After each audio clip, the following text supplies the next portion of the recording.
Anyway, let's blast off. Like, ladies and gentlemen, boys, girls, and MBs, let's blast off. Bro, I'll be saying something on stream, and like a second later, a chatter will repeat it, like straight up in the same process of me. Are you regretting logging on? No, because I do actually feel the need to cover the news, especially when there's a lot of attention on this particular story. It's happening in my backyard. And also, not only is this a major news story, but there's a lot of people that are utilizing this major news story to push whatever their own personal interests are, push whatever their own agenda is. And it's gotten to a point where I think a lot of people simply use whatever major news story is happening to redirect the attention, basically just push whatever marginalized group they hate, like whatever group that they hate, that they despise, they make it out to be the villain. And considering that this is something that considering that this story is related to climate change, which it doesn't have like immediate tangible associations, where you can't just like look at it and go, oh, this is A to B. Climate change caused this. Like it creates opportunities for opportunists to lie in whichever direction that they want to. If you hate black people, you say, oh, they're looting, which is something that has taken place. If you saw on Twitter, there were people that were talking about how like black people were looting, and it was actually a video from local news filming black residents actually taking out their valuable items from their houses before they caught on fire. You have, the Altadena neighborhood, which is so gross. Like you're looking at a situation where like these are people suffering, and you go, yeah, this is a great opportunity for me to do some racial agitation, right? I love that there's a chatter in here who's like, because they are.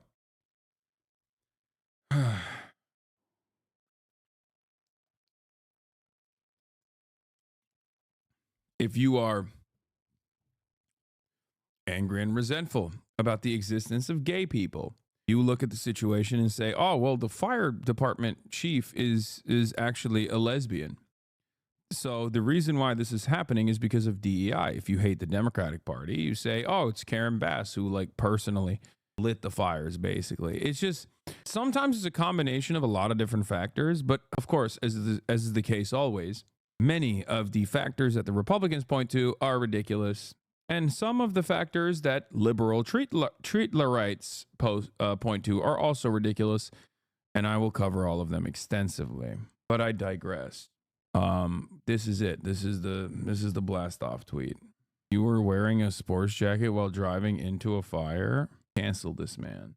I'm gay is true. We love arson. Nice. But yeah, first and foremost, let's look at the new images that are showing the devastation from across Los Angeles from the wildfires. Obviously, this has gotten these wildfires have basically now the number of casualties is up to 10. The number of structures is in the thousands that have been burned down. You know, you have iconic landmarks, cultural landmarks that have now burned to the ground. And you have thousands of homes, thousands of places where people just lived.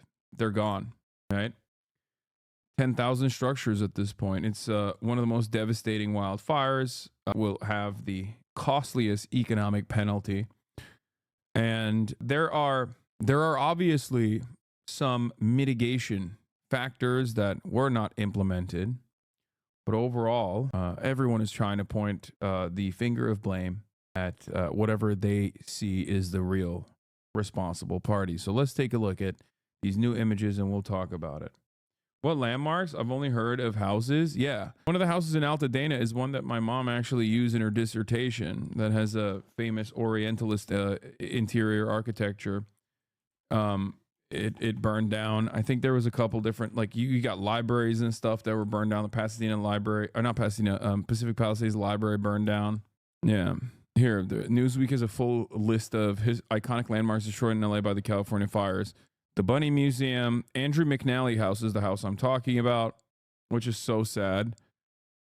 Real Inn, Pearson Playhouse, Palisades Charter High School. It was a fully functioning high school. Topanga Ranch Motel, Will Rogers Ranch House. Yeah, the Will Rogers Estate. Altadena. Yeah, okay. Yeah, and also, as all of this is being burned into the ground, you have the likes of Poly Market taking bets on the Palisades fire in California. Because we live in a horrible reality, a false reality. We are in a complete dystopia, but also lame. It's not just like a regular old dystopia. It's also not cool. Like, it doesn't have all the fixins of a cool dystopia. It's just like regular old lame dystopia. Anyway, Princess Teacup, thank you for the 5 gifted subs. First natural disasters in that state's history. 8,000 firefighters and emergency personnel have been deployed, including the National Guard. Firefighters have poured in from all over the country to help. Overnight, officials said the death toll has now risen to 10 people. And a new fire, the Kenneth Fire, ignited in the West Hills. It quickly scorched nearly 1,000 acres in a matter of hours. I want to show you this map right here that shows the fires and evacuation zones. So far, 180,000 residents have been told to evacuate at some point over the course of this disaster. Some people are now returning what's left of their homes and neighborhoods, block after block. You see it right there, obliterated. More than 10,000 structures destroyed or damaged. The Palisades fire is the most destructive in Southern California history. It's burned an area larger than the size of Manhattan. Wow. Chief National Correspondent Matt Gutman starts off our team coverage. Good morning. I thought it was criminal for bandits to loot and raid homes that are impacted by the wildfires. Why are bandits trying to loot the Palisades? Why can't we stop bandits from loitering and looting? What are you talking about, brother? I have a lot of friends who have relatives who live in the Pacific Palisades, and they're reported bandits trying to steal and rob everything inside. Are these bandits insane, bro? I don't know what you're talking about, brother. I don't know. Like, do you see what the Palisades look like? Like, what are you talking about? What, you're making it seem like they're doing a WoW raid. Like, these bandits, they're in the tree line, sir. Man, just look at the footage. There ain't nothing inside that rubble. Yeah, like, Pacific Palisades is like an extra crazy place to say that this is actually what's going on. Like, I'm sure there might be some people, there might be some insane people that are like, oh, hell yeah, it's time to like raid this Rust base. But I don't understand. You're saying loitering and looting. I don't know what you mean by loitering and looting. Are you saying that people are loitering as in like they're just hanging out around the ash that once used to be a house? Like, what are you saying? Are they stealing the ash? I thought it was criminal for bandits to loot and raid homes that are impacted by the wildfires. Why aren't the cops doing anything? My relatives in the Pacific Palisades home got raided 2 days ago. What? Like, is your Pacific Palisade home standing? I don't understand. Because 75% of the house is burned to a crisp. Not sure why you pretend to be dumb as fuck. It's obvious what they wrote. I mean, they are. Why are you playing dumb? Because why would I entertain the fantasies of random people in a situation where 75% of the houses have been burned to the ground, and you're over here talking about how, like, there is a massive looting problem? A lot of this stuff is just people... is people communicating through whisper networks where, there are pre-existing fears of this sort of thing happening. Are they hitting the 25% that's remaining? Is that what's going on? Like, that's all he wrote. I'm just stating what's happening. Okay, now you're playing dumb.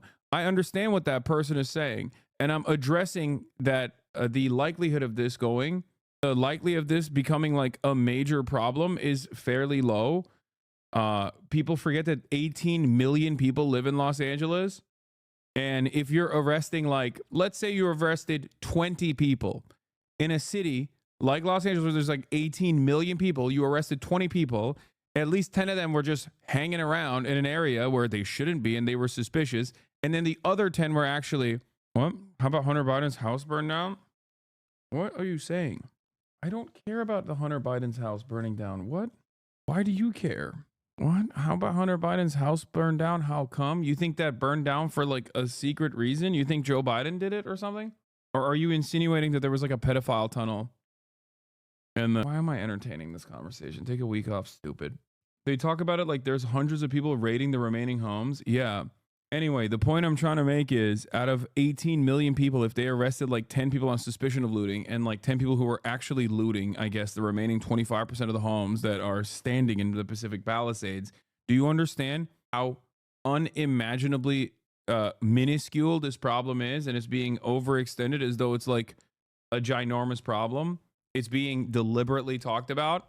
It's a self it is a self-referential cycle that the media engages in with regular frequency, where they overextend and exaggerate the problem of looting that's happening in any sort of crises in an effort to ensure that police budgets stay high.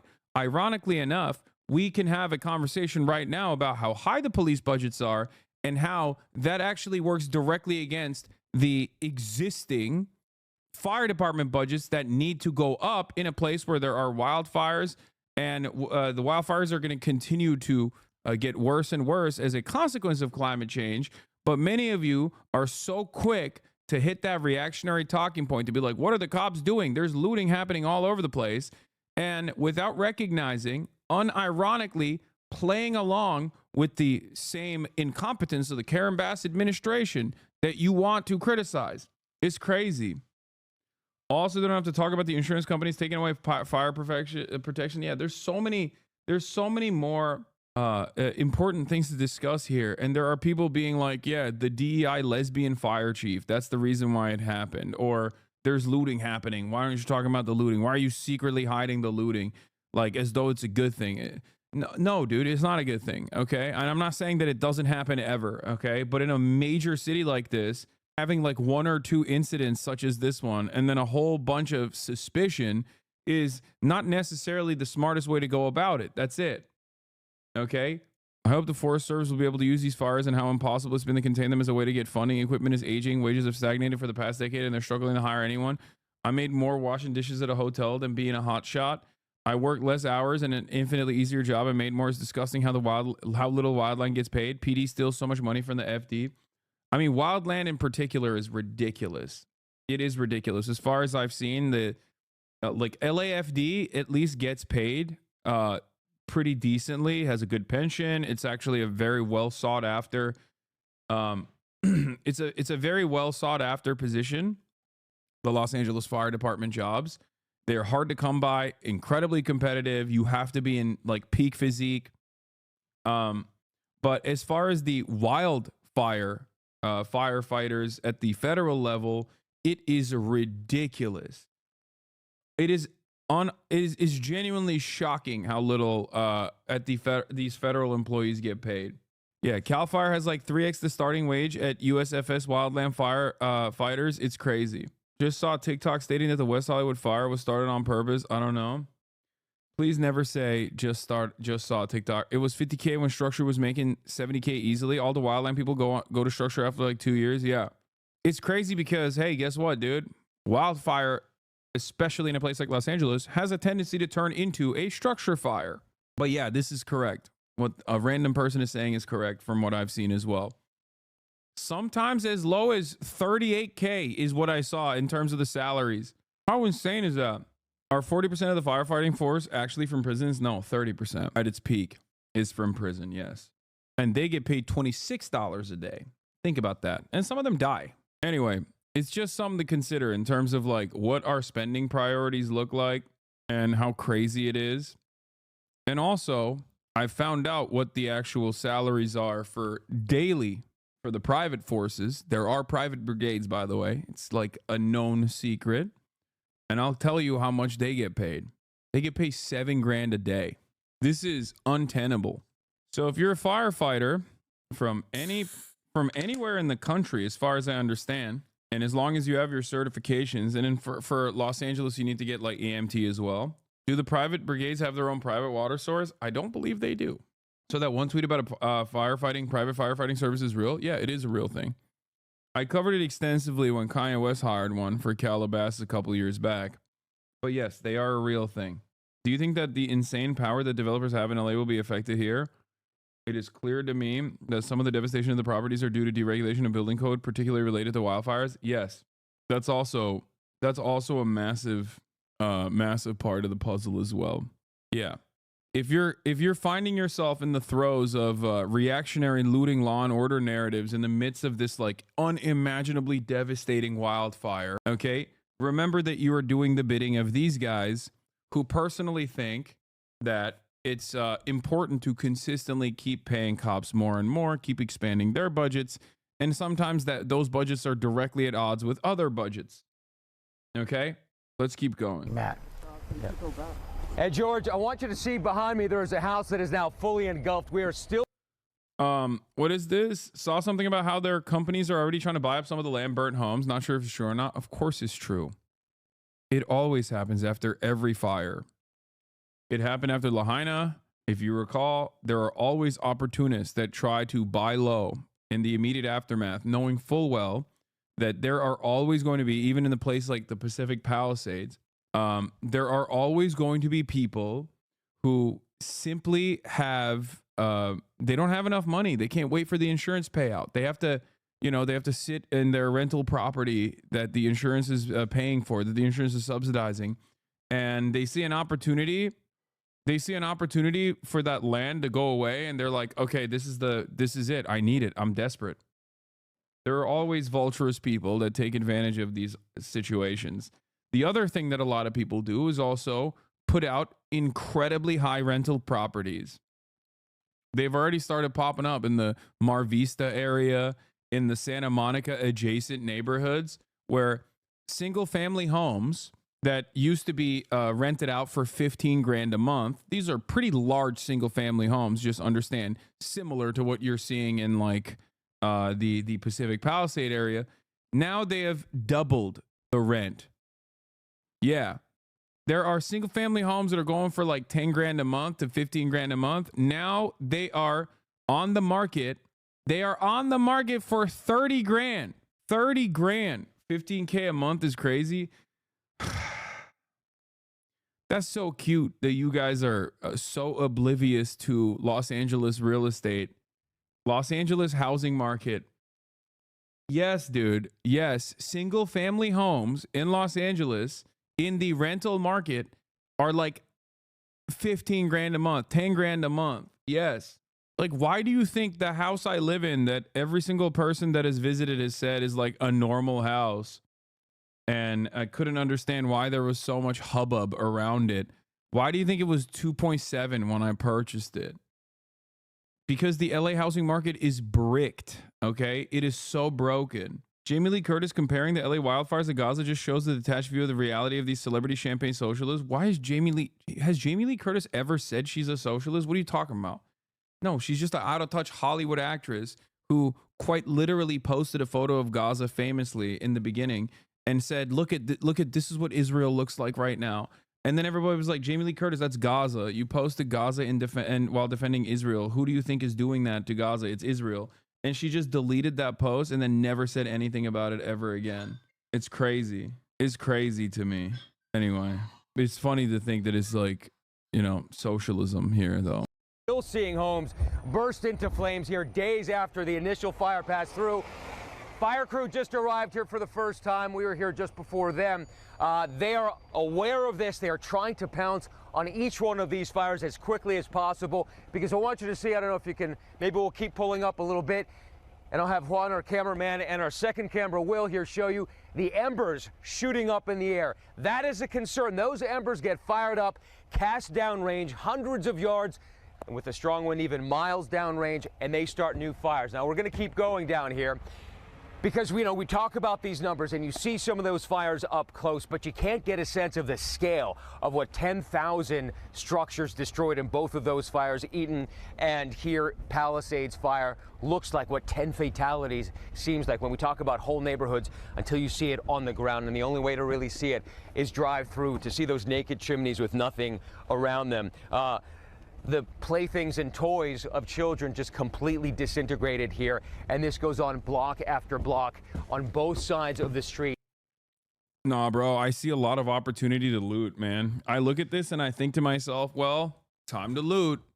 Meanwhile, the real looters are the insurance companies. The real looters are the agribusiness interests that have absolutely gutted water management in this state. The real looters are the Los Angeles Police Department that takes up so much of the limited resources that your taxpayer dollars actually fund.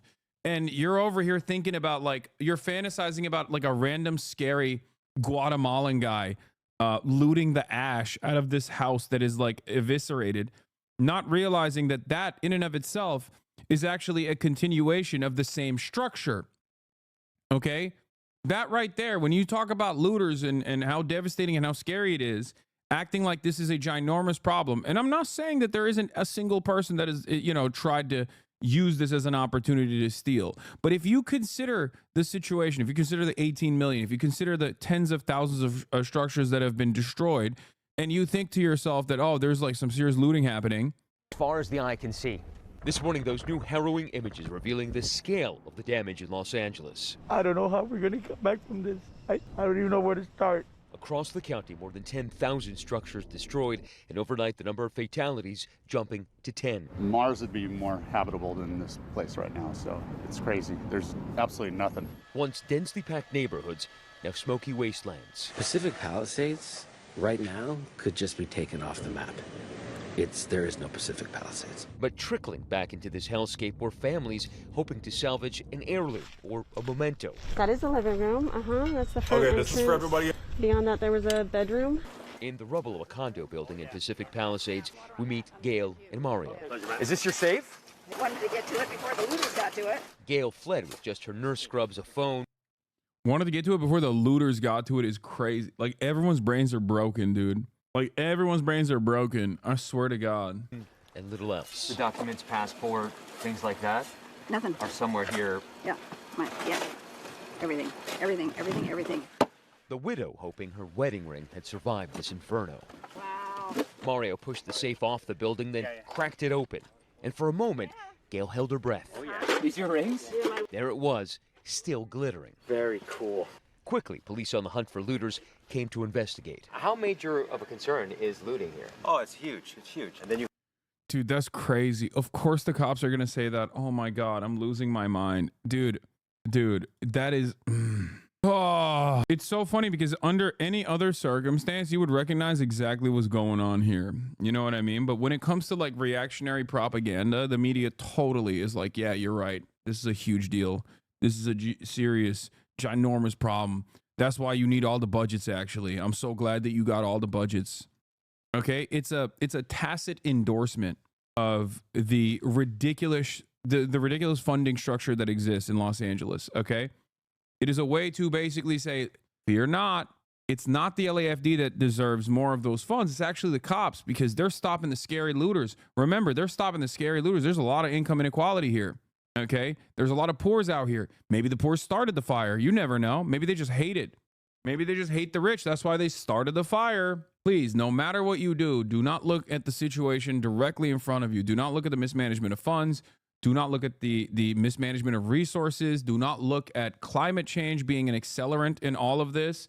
Don't do it. Bro, I swear the looting is literally happening. I've personally dealt with them today. No, bro, I work in security here in Malibu. We had 6 looters this morning. Like, dude, Hassan, I've literally kicked out 6 dudes on bikes that were trying to start looting. I'm a security guard here in Malibu.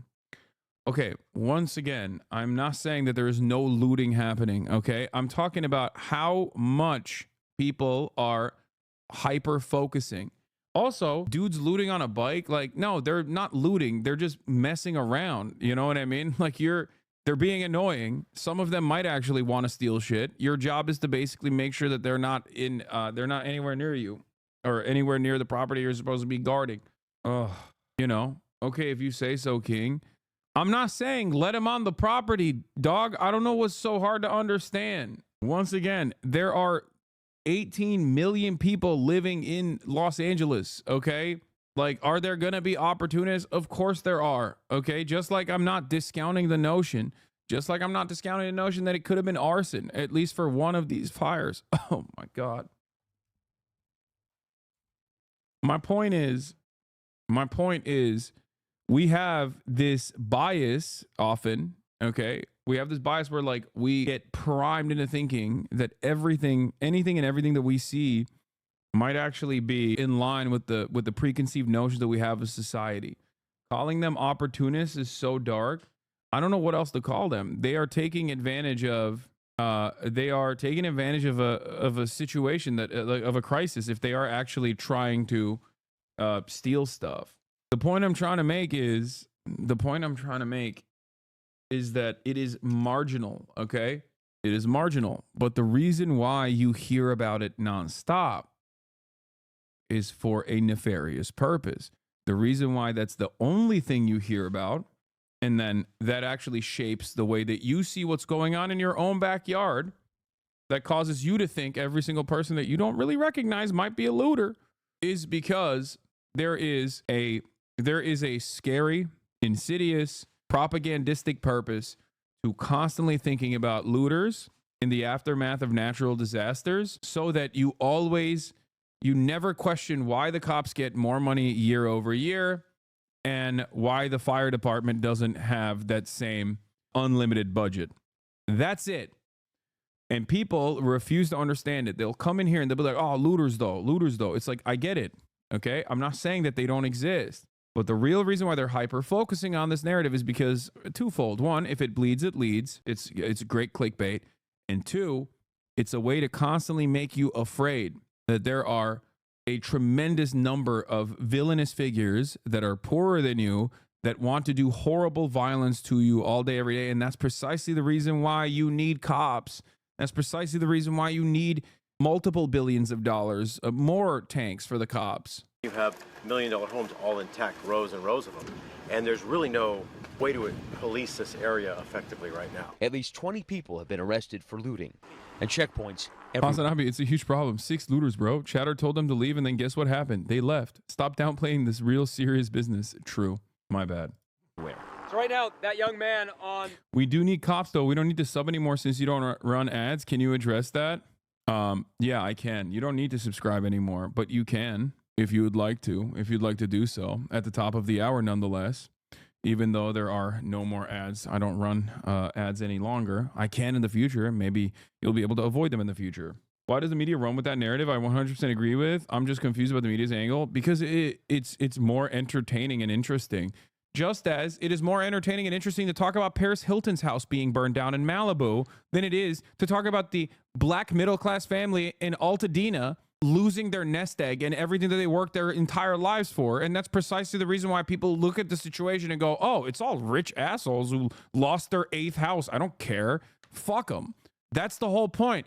The media is not covering this in that way specifically because they want to draw resentment and ire towards the victims of a massive wildfire. They're doing that because that is a narrative that's cool and interesting and unique. And these guys want to make things unique and interesting.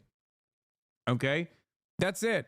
That is the primary goal. And this isn't the entirety of the media, because I do have to give a lot of credit to local news and even mainstream news in general. They've done a tremendous job, aside from like the insane looting is happening everywhere. We have to start killing random people and it's probably arson narratives.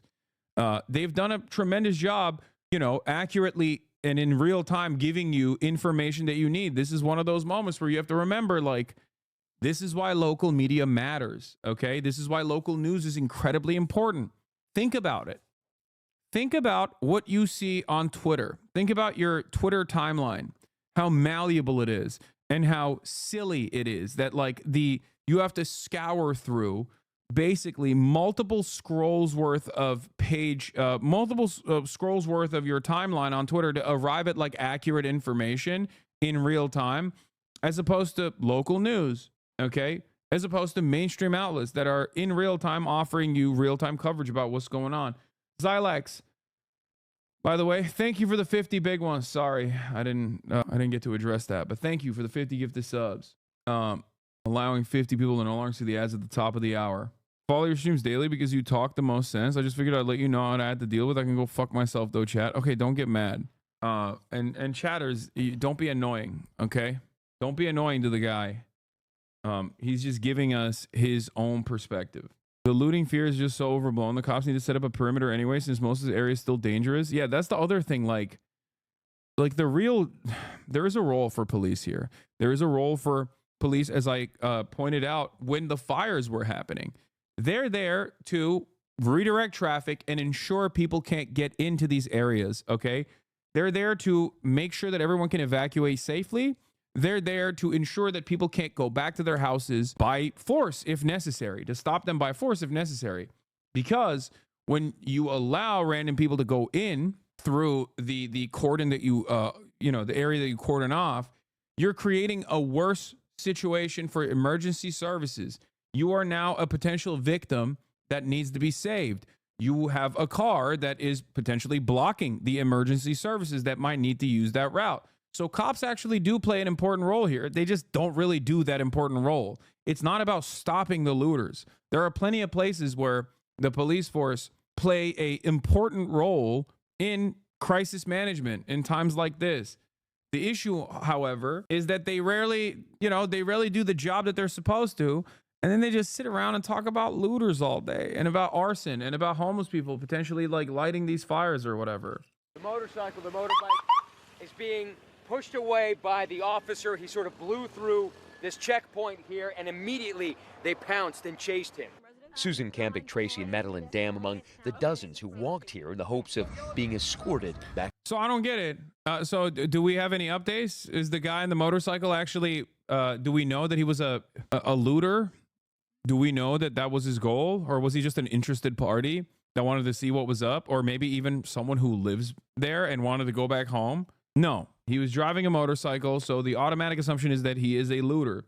This is what I'm saying. It's like, walked up to a random car and yelled at them. They said, I live here, but I'm scared all my neighbors and avoid eye contact. So how could I know? Anyway, here's their license plate. These guys are casing the Sunset Firehouse looking for a score. I approached them and I said, I don't speak English. I live here.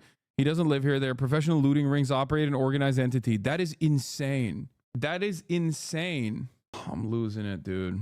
Who the fuck loots on a motorcycle? You can't carry anything? I know. Back to their homes. I've been in this since Tuesday. I've got the same socks. It's like everything is the same. Oh, they got see, they got the looter. They got the scary looter in the back. Look. I've been in this since Tuesday. I've got the same socks. It's like everything. There he is. In his like $30,000 e-bike, by the way. Like, what's the higher likelihood that he's a looter on a bike?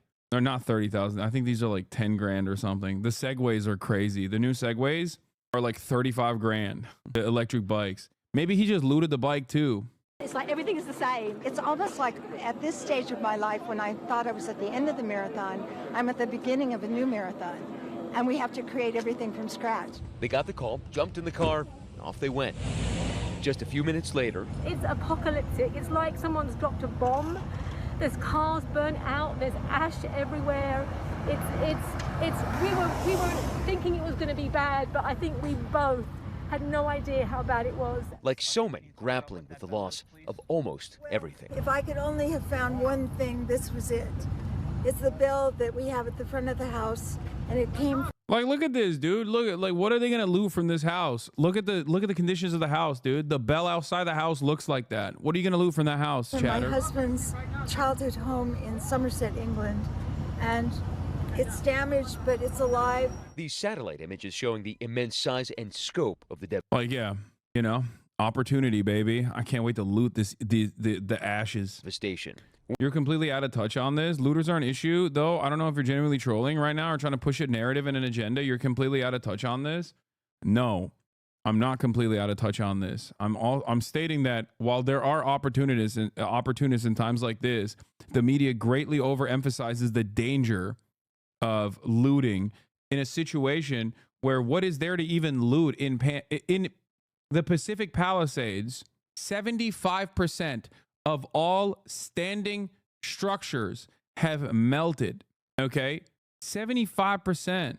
Like, hyper focusing on this and causing you to be suspicious of every single person that's in your immediate vicinity. People that say, "Oh, I'm not duped by mainstream media narratives," immediately get duped by mainstream media hyper focus on certain incidents and certain issues in the immediate aftermath of a wildfire. Okay, where 75% of all standing structures have been destroyed, and only because it corresponds to their reactionary attitudes that they have and the fear that they have in their heart about the unknown, about the other, about like the vicious nature of man, that where they go, nah, you're out of your element. I'm not saying that there aren't people that would try to do such a thing.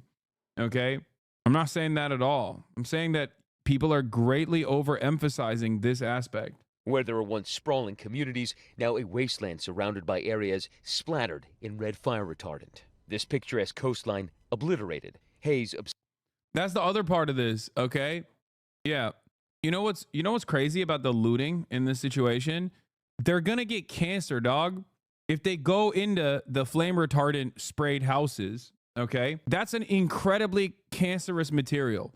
So even if they were to go to a standing structure, they're just gonna get they're putting a death sentence on themselves. Okay, don't believe your lying eyes. There's totally like a million looters out right now. I know, and it's interesting because like the media keeps constantly saying this, but there's just like never really any hard evidences to suggest that this is a ginormous problem. Obscuring the scene below.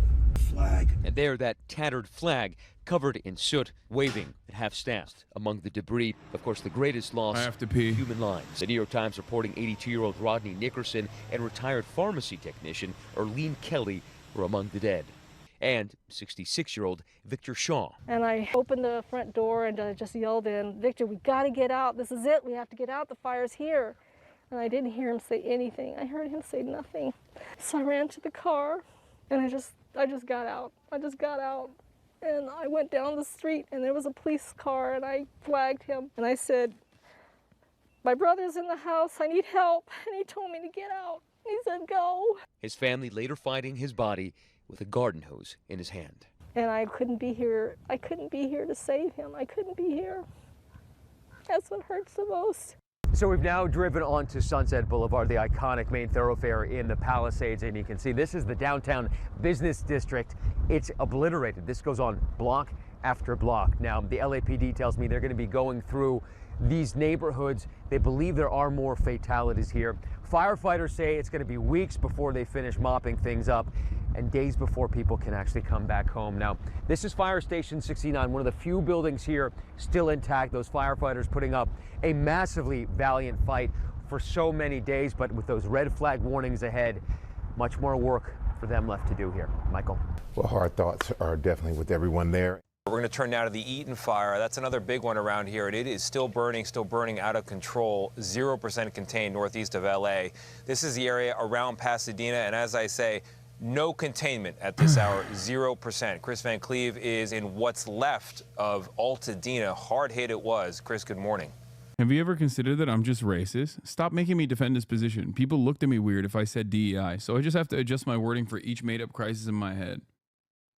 Yeah. LA City officials have contacted LA Mask Block members for PPE resources. No joke. Yeah, I heard about this. I think Mother Jones is going to be covering this as well.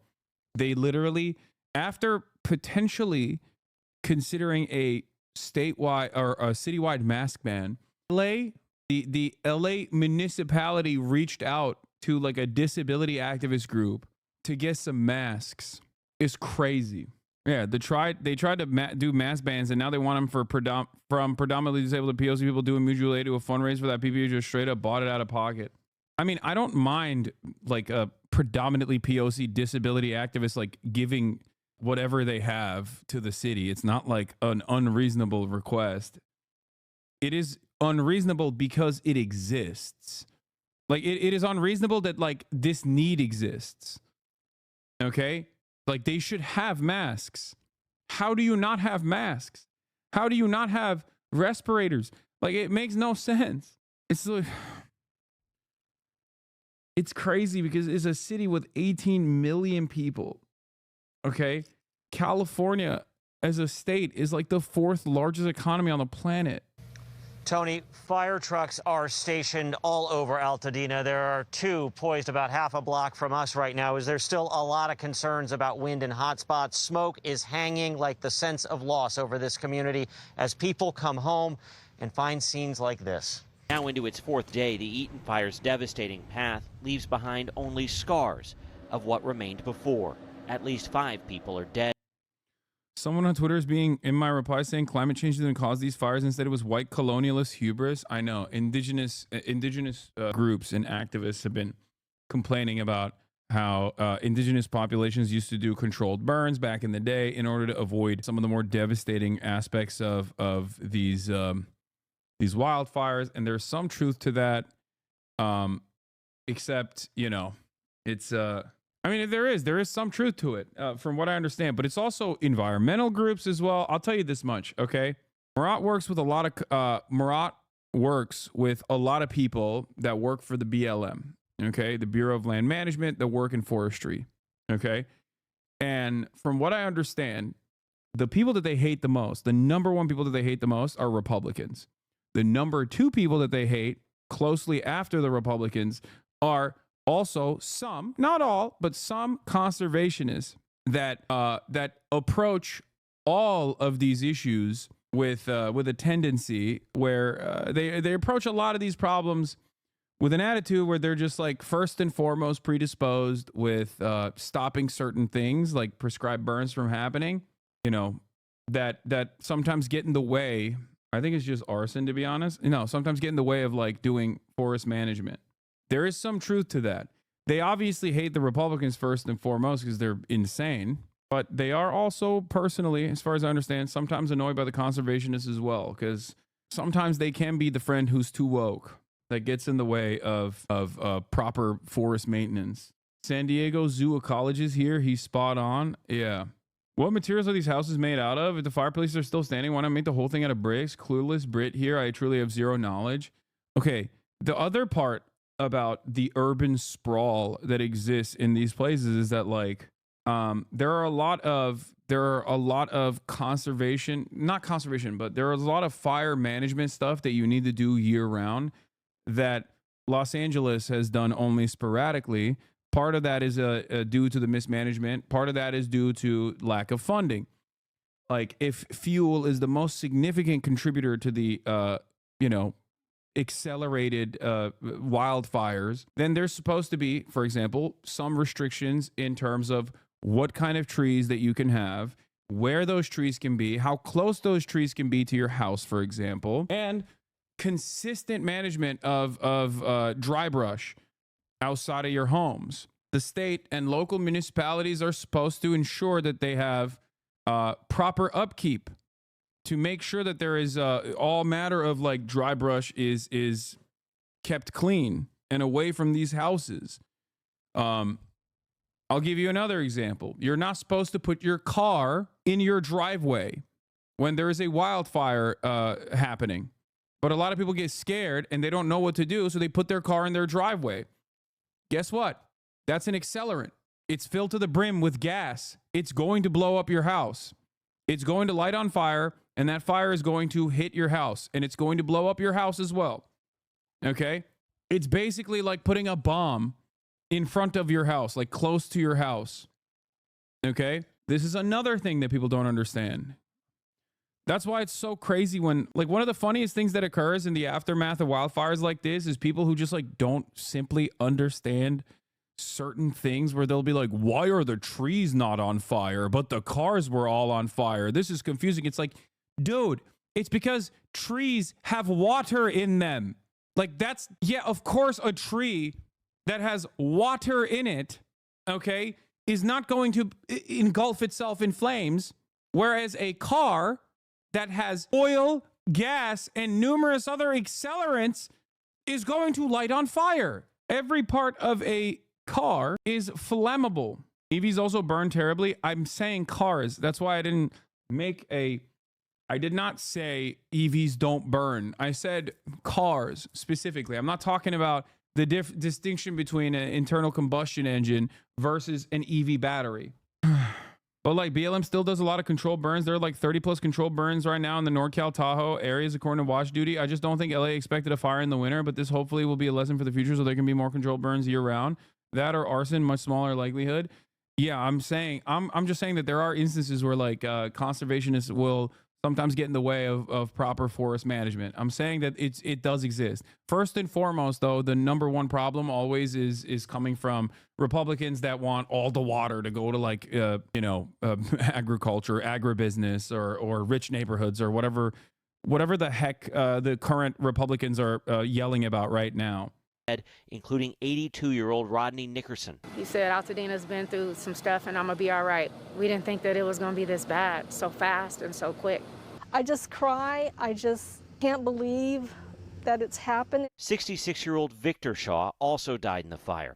His sister Sherry says he was found with a garden hose still in his hand. What are you going to miss most about your brother?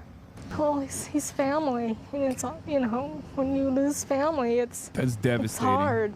He's been with me my whole life, Big brother has been there from day one. I'll miss his companionship. I'll miss talking to him, joking about traveling with him, and I'll just miss him to death. I just hate that he had to go out like that. For many, it's a different kind of loss, one that looks like this. The scope of the damage soared Thursday. Officials say between 4,000 and 5,000 structures have been damaged or destroyed, a number that's expected to rise even higher in the coming days. When you saw this, what went through your mind? I've lost everything. Nira Chow returned Thursday to find her home reduced to a pile of smoldering rubble. I don't even know how we can get in there.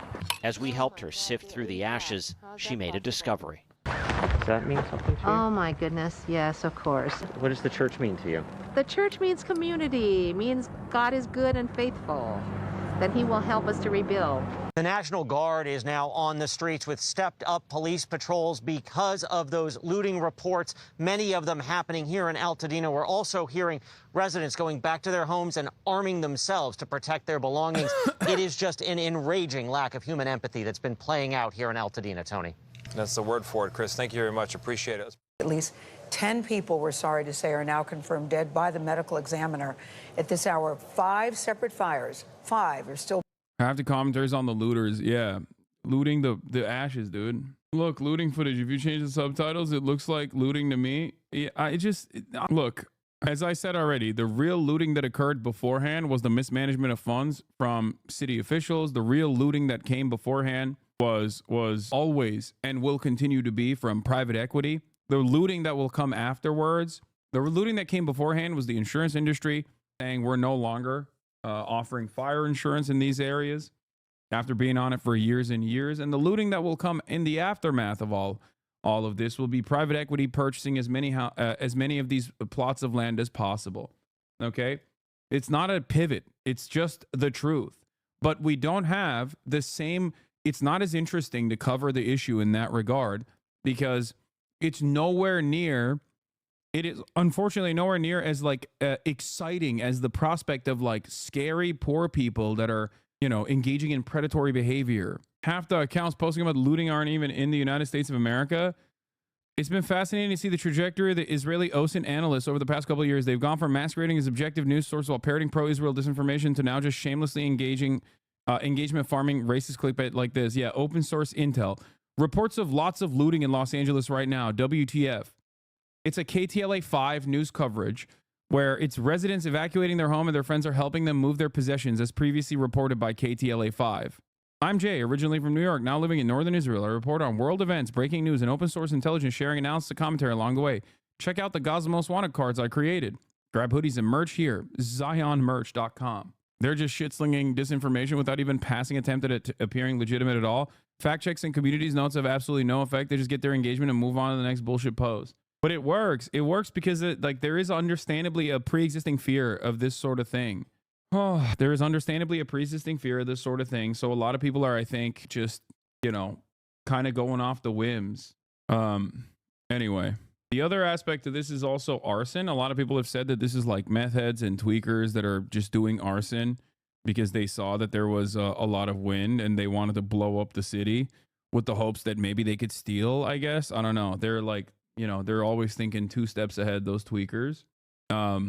And so far, there's not a lot of evidence that this is the case, with the exception of some of the fires being really far away from one another. So the wind conditions carrying embers to create spot fires so far away from one another seem unlikely. But we'll see. We'll see. There will be obviously investigations as to how these fires started, and we'll find out what was the responsible party, what was the main cause, aside from the fact that the historically dry, wet season in Los Angeles, Southern California in general, was a major accelerant. Burning across Los Angeles County, some still at 0% containment. That includes a new fire called the Kenneth Fire, this in the Woodland Hills area of Los Angeles. Now, that's just north of the county's largest fire in Pacific Palisades. Take a look at these images taken from above. Devastation as far as the eye can see, and then, of course, the unimaginable loss. Officials estimate as many as 10,000 structures have been burned. Nearly 180,000 people under evacuation orders today. Tony, as you know, is in Pacific Palisades. He's been there all week, leading a team of correspondents across LA County. Tony, I can't get enough of the coverage that you and the team are doing. And every morning I wake up hoping there's going to be some good news, but the loss is still so devastating. The news still so dire. Good morning to you. Gail, good morning. There is some good news. We're going to get to it in a moment. Not discounting the fact that climate change is to blame, but I'm a meteorologist for NWS Jacksonville, and LA had above average rainfall this year in season. No, you're talking about the last rain season where they did have above average. But this at post-November, no, you're talking about last year's rain season where LA did not even have above average. They had flooding. Okay? That's the last rain season. This rain season, we have had significantly less rain so far than normal. Brother, I'm an NWS Met too, and it's dry as hell here. Also, even flooding last in the last rainy season is not good either. Yeah, here it is. Gobsmacking. Southern California has been off to one of its driest seasons on record. Downtown Los Angeles received just 0.16 inch of rain since October 1st, compared with normal total of 4.56 so far, according to the National Weather Service. I already have your link, man. I already have your link, Bygo. Calm down. I'm gonna ask him. We're not talking to Sean O'Brien yet. It's in a couple hours. Obviously, I've seen California fires be really bad in the news before. Wondering if this series of fires is getting so much coverage because this fire is hitting more homes rather than just straight forest. Normally, a lot of the fires that take place in like NorCal can be really devastating, right? But they're not in like this is the most costly fire in California. Okay, this is the most costly. What is this new hater video? I don't understand. What? Why would you send this to me? Why would you send this to me?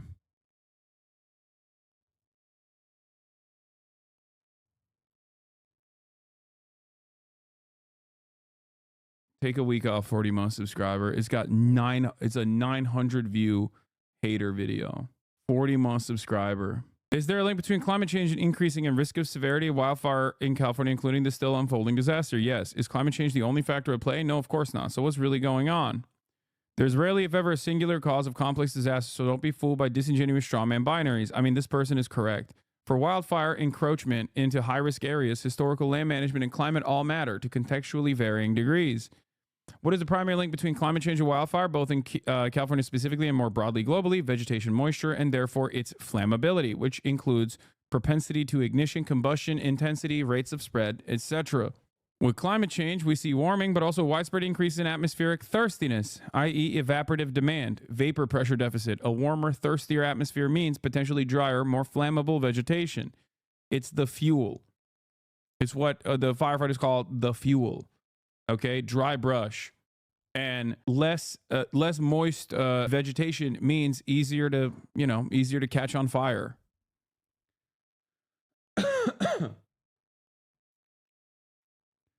The increase in atmospheric thirst is actually caused by same underlying thermodynamic process driving increases in precipitation intensity with warming. In a new paper, coincidentally published today, we introduced the analogy of the expanding atmospheric sponge. The expanding atmospheric sponge effect conveys consequences of air's increasing water vapor holding capacity. Not only can larger sponge yield more water if saturated and wrung, but its absorptive capacity increases even if there's no water to absorb. Critically, this means the expanding atmospheric sponge can increase vegetation aridity, hence flammability. Even in the absence of regional precipitation decreases. In fact, this can occur at least episodically, even in places that see mean precipitation increases. So even if there's more rain, if the environment is sucking up more of the moisture, even if the environment is sucking up if the atmosphere is sucking up more moisture from the air and from the trees, it can outcompete the actual rainfall as well. What about California specifically? Previous research finds large increases in summer and autumn conditions favorable to extreme wildfire spread. A doubling between 1980 and 2020 due to temperature, humidity, autumn precipitation trends. Now, it's absolutely true that many distinct ecological and fire regimes exist within California. Fire season is generally much longer in Southern California versus Northern California and can sometimes extend into winter. Also, there's a greater proportion of grass and brush fires in SoCal versus NorCal. In fact, in coastal Southern California, where grass and brush, including chaparral, are predominant vegetation types, there is actually a historical relationship between wetter winters and increased fire activity in following fire season. Why is this? Many ecosystems in arid and semi-arid regions are effectively vegetation biomass limited when it comes to wildfire. In other words, the abundance of grass and brush varies according to moisture availability year to year. More moisture equals more biomass, potential wildfire fuel. Hence, there is literally more fuel for wildfires following wetter periods with lots of vegetation growth in grasslands. Yeah, wetter periods create more readily available grass. And then when all of that moisture is sucked away, that turns into dry brush that can easily engulf in flames and spread. Mishma, thank you for the 25 get to subs. As opposed to the forests, which are usually more moisture limited and born more extensively and intensely during droughts. However, in a warming climate, we are seeing broad global increase in what the term hydroclimate whiplash, and thus increasingly frequent and or intense swings between extremely wet and extremely dry conditions. This is literally what happened last time around as well. This is why I was saying, like, there was flooding that took place and then incredible drought. Climate change basically accelerates weather conditions, it supercharges weather conditions. When you got rain, you got too much rain, and then you can't even use that rain, especially because the infrastructure is not permissive to utilizing the rainfall anyway. And then you have tremendous drought afterwards, and it extends and makes the wildfire seasons longer and significantly more intense. In grassy and brushy settings, wet antecedent conditions favor increased growth and fire fuel, but transitions from unusually wet to dry, hotter and thirstier atmospheric conditions favor increased growth and then increased drying of said extra abundant vegetation. Yeah, also arid soil absorbs less water than healthy soil. What is this person saying? We're talking about climate change. So your take is that there aren't people breaking into homes in evacuation area? I have friends and family who have seen their homes and their Ring cameras being looted. How are you able to say that? I'm going to lose my mind, dude. Why are people so annoying about this? Like, I'm over here talking about climate change. They're like, dude, shut up about climate change. Are you literally like a fossil fuel giant or something? What's happening here? Are you in the pocket of ExxonMobil? What's going on? I'm over here talking about like the systemic factors at play in why wildfire seasons are longer in the state of California and specifically Southern California, and how, you know, certain aspects of mismanagement in terms of the vegetation can create these uniquely dangerous, uniquely damaging wildfires. And this guy's like, dude, who cares about that? Please shut up about that. Please talk about my neighbor who saw in a Ring camera, a scary individual. They're looting. You're pro looting. I'm not. Okay. Like, don't worry. That attitude that you have in your brain, that little reactionary in your brain, will create infinitely more opportunities due to, one, income inequality, and two, more climate change related disasters. So there will be significantly more looting coming your way. Okay. Don't worry. It will become a reality eventually. It will become a very real reality, much more so than like the suspicions that you have. Just keep hyper focusing on the looting that's occurring. You know what I mean? Anyway, in 2024, okay, this is climate change is not expected to increase the frequency or intensity of the Santa Ana winds.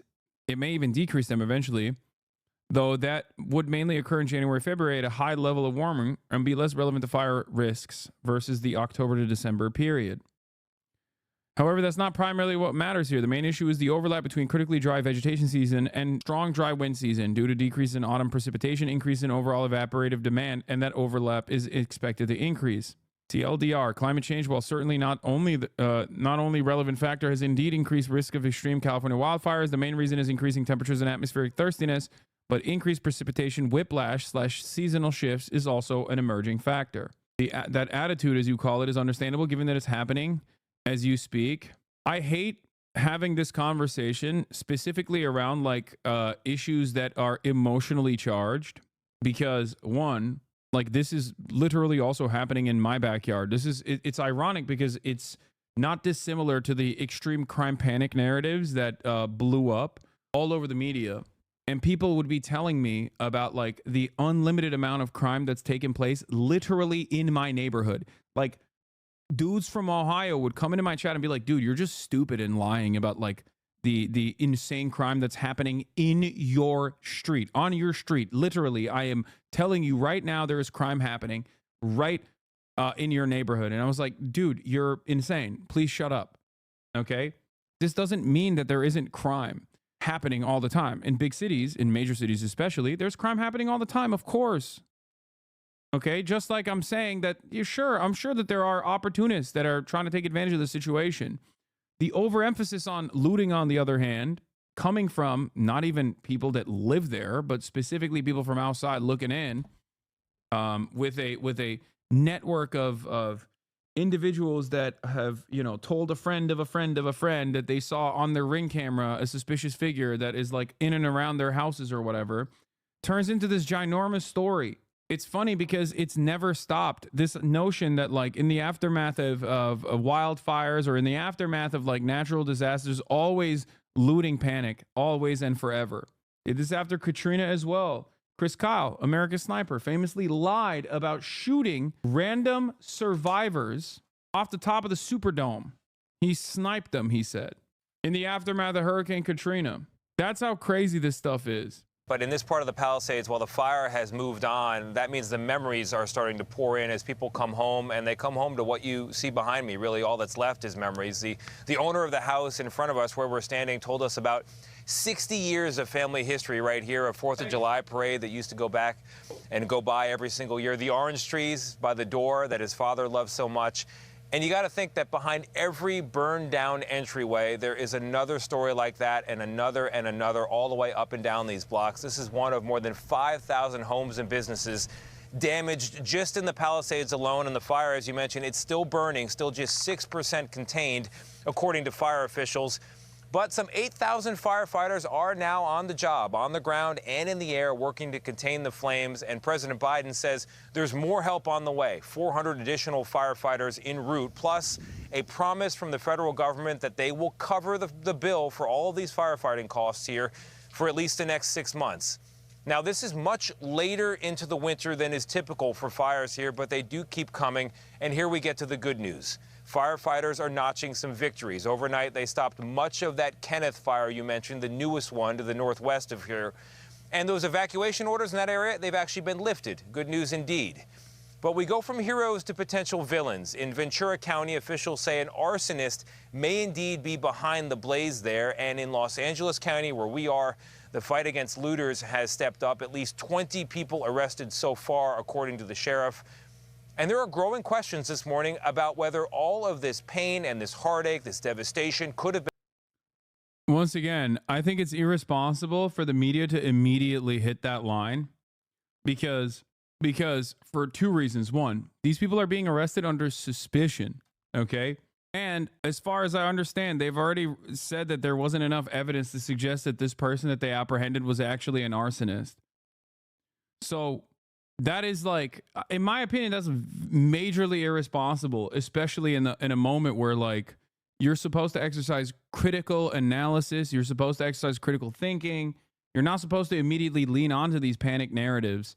But of course, it doesn't matter because people hear this and go, oh my God, that's why it's actually awesome that the LAPD is operational budget's like, what, $2 billion a year?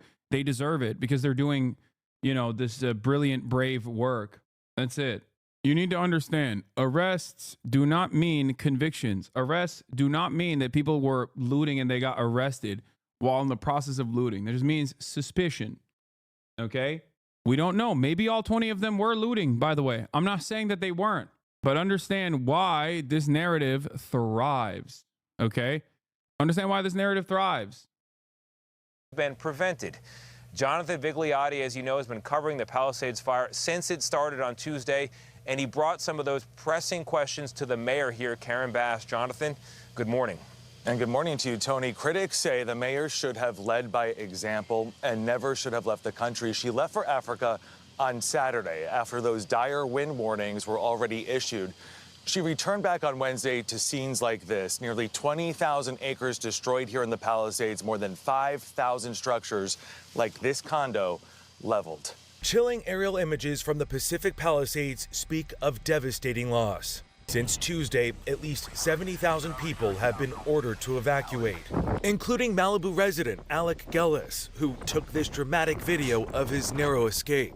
It was like a vortex of embers. There was no oxygen. I couldn't breathe. I barely even made it to my car. It's a wind gust that got up to over 90 miles an hour. I have not seen that in my 25-year career. And now, questions are mounting over the city's response and whether it was prepared as the fire broke out. For several hours, we watched hundreds of homes in a neighborhood burn to the ground. We did not see a single fire engine. My question to you is, what explains this lack of preparation and rapid response? When we are safe, when lives have been saved and homes have been saved. We will absolutely do an evaluation, but my focus right now is on the lives and on the homes. Do you think your leadership was effective while responding to this disaster? I just said what I believe is the most important thing for us to do right now, and that is going to continue to be my focus. Thank you. LA Mayor Karen Bass is also facing criticism over the $17.6 The LAPD do vital work in stopping looting gangs. Look up LAPD gangs to find out more. No, it's LASD gangs, Los Angeles Sheriff's Department, that has the gangs.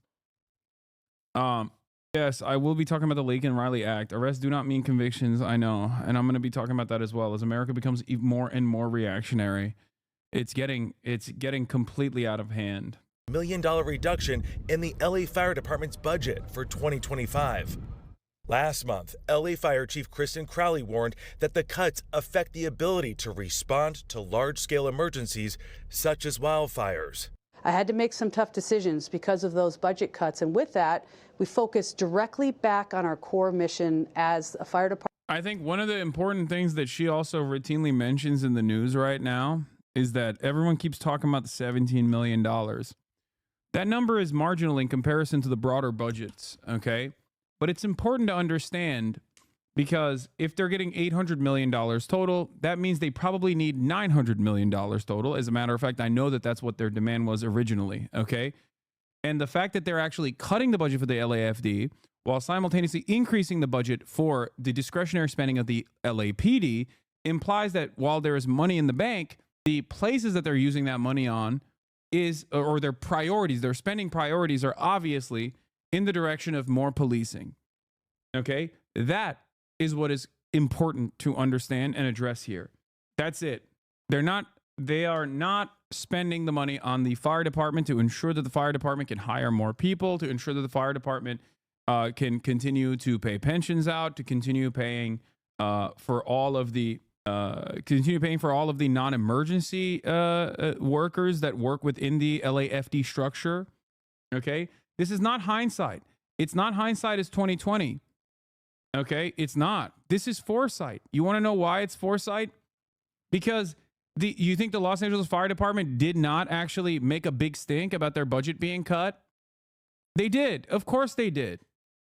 And now she's in this unique predicament where, like, she has to play ball with with Karen Bass, while also simultaneously everyone is using this as an opportunity to shit on Karen Bass for understandable reasons. But also simultaneously, the other aspect of this story, is that even if they had $100 million extra dollars, like, this is unprecedented wind speeds. Okay, so she does make the point about how unprecedented these wind speeds are and how dry the vegetation is, and therefore, who knows how much of the fire that they could have prevented from spreading, even if they had $100 million extra dollars. I'm sure, like, I don't know what that calculation is. I don't know if like in Pasadena, for example, would they have been able to stop the spread of the fire and only have 50% of the houses getting burned down? Like, would they have been able to prevent an additional 25% of houses? Probably, but I don't know. Unprecedented is only an excuse in a pre-climate change world. I mean, it still is unprecedented. It's not precedented if it's unprecedented. Okay. The CWPP Community Wildfire Protection Plan in place for LA County is public info and has a map of highly at-risk areas that should have been mitigated to prevent exactly what's happening. It is unprecedented, not unexpected. Exactly. It was expected. And for the record, I think it was The Intercept that did some reporting on this as well. But like, at the time, Karen Bass's office looked at these warnings that were given. At its meeting of December 17th, Board of Fire Commissioners approved the report to be transmitted to the mayor and city council. The Los Angeles Fire Department is facing unprecedented operational challenges due to the elimination of critical civilian positions, a $7 million reduction in overtime variable staffing hours. These budgetary reductions have adversely affected the department's ability to maintain core operations such as technology and communication infrastructure, payroll processing, training, fire prevention, and community education. In addition to these impacts, the reduction in variable hours has severely limited the department's capacity to prepare for, train, and to respond to large-scale emergencies. At the time, they turned around and said that this was hysterical, okay? At the time, Karen Bass's own spokesperson was asked about these fears that the Los Angeles Fire Department was presenting. I typically disagree with your points, but I agree with this one. It's such a crazy disaster to make it political as wild. It's like situations with hurricanes in Florida and people blaming DeSantis. She was also pressed to make cuts, I'm sure, from both sides, so she did just that. No, she was pressed by the wealthy, but more importantly than that, she was pressed to not just make cuts on certain areas, but to increase funding on policing. Okay, there was a tremendous number of people who are right now complaining about the LAFD budgets being cut that were the number one advocates for the LAPD to get more funding. Okay, no one was pressing her to cut the Los Angeles Fire Department budgets. They were pressing her to increase police budgets. So of course she did just that. And she did that by moving existing money around. Chad, he read it and doesn't want to cover it. It's fine. Stop tagging me. No, I saw Emma's point. It doesn't matter. When, and police departments do this as well. Okay. People say like, oh, defunding. They defunded the police. And half the time when they're talking about defunding the police, they're actually talking about like the police getting, instead of $100 million extra dollars that year, getting $99 million extra dollars. Okay. And then they consider that to be defunding. There is truth for that for the fire department as well. Okay. I would say that it's more truthful for the Los Angeles Fire Department rather than the police department, because the police, they get expansive budgets, virtually unlimited budgets. Okay. When you cut, when the LAFD is like demanding $900 million for, for better fire prevention methods, all this stuff. Okay. And they're only getting 800. And then on top of that, their discretionary spending is being cut by like 17 million. That shows where the local government's priorities are, where their spending priorities are. Okay. That's it. And it is not hindsight. It is foresight when these institutions, these agencies openly say, hey, you're cutting our funds. This is going to be a major problem. Okay. And then people turn around and go, oh, it's because Karen Bass is gay or the LA Fire Department chief is gay. So that's the reason why this happened. And it's like, it's so unimaginably stupid. It's so unimaginably frustrating hearing these dipshits miles and miles away talking about how it's because the LAFD fire department chief is a lesbian woman that like these fires got out of control. Like, you are such a scumbag. Yeah, I joked about this. I said firefighters in LA are working tirelessly for the past week to contain these incredible wildfires, and the weirdos on this site have been discussing how gay they are. Some of you need to be left behind. Like the fact, yeah, I'm in a burning building. Someone pulls me out of the burning building. Immediately I go, what's your cranial circumference, please? Are you a white man? If not, put me back in the fire, please. Are you, if you're a white man, are you a gay white man? If not, if you are a gay white man, put me back in the fire. I'll die. Psychotic. Department and EMS provider. Mayor Bass defended the cuts. That we were in tough budgetary times. Everybody knew that. But yeah, that's why we only gave the police $138 million, by the way. Tough budgetary times. That the impact of our budget really did not impact what we've been going through over the last few days. And the wind event that fueled this disaster, incredibly rare. It happens about once every 3. This headline was the LAFD. Yeah, I saw this. Everyone is doing no, it actually increased. They never actually say this about the police budget, okay? I already covered this. I already mentioned it. If the budgetary demands are $900 million and they only give you $800 million, okay, while cutting discretionary spending elsewhere, while simultaneously increasing discretionary spending for the police, then yes, they functionally are underfunded, okay? Functionally, they are underfunded. It is ridiculous that people are literally saying this when they never, ever in a million years would say this about the police, okay? It's so frustrating that everyone wants to be like the smarty pants. Like, I addressed this from day one. I talked about this in that TikTok, in that dumbass TikTok where I talked about how I like played basketball outside. I was like, shouts out to Karen Bass for cutting the fire department $17 million while increasing the police department's funds by $130 million in the same process. Although this is a tiny, minuscule percentage of the overarching budget for the Los Angeles Fire Department, it still shows where the spending priorities are. Okay? I think it is, I think it's important to recognize that. It's important to recognize that, especially when Especially when, here, this is a good example, people defending Karen Bass, LA City Council, LAFD requested 301 new positions in last year's budget. Instead, Karen countered with a proposal to slash 71. Don't fall for propaganda. If we do not hold politicians accountable for their massive failures, the next crisis will be worse. And by the way, they did this because, 100%, because they saw that there was need, direct need in their minds for more police officers. That's it. They constantly talked about, and still to this day talk about, a need for additional cops. Okay? Understand that. Spoke today with this was once again, this is like the LA fire chief is like in a unique predicament here where she obviously doesn't want to boulder Karen Bass too much because they have to collaborate in times of need. with Los Angeles Fire Chief Kristen Crowley, who's in charge of the department's more than 3,200 uniformed personnel. We began by asking her how they're doing. They're resilient. They're putting everything into this. I can guarantee you that.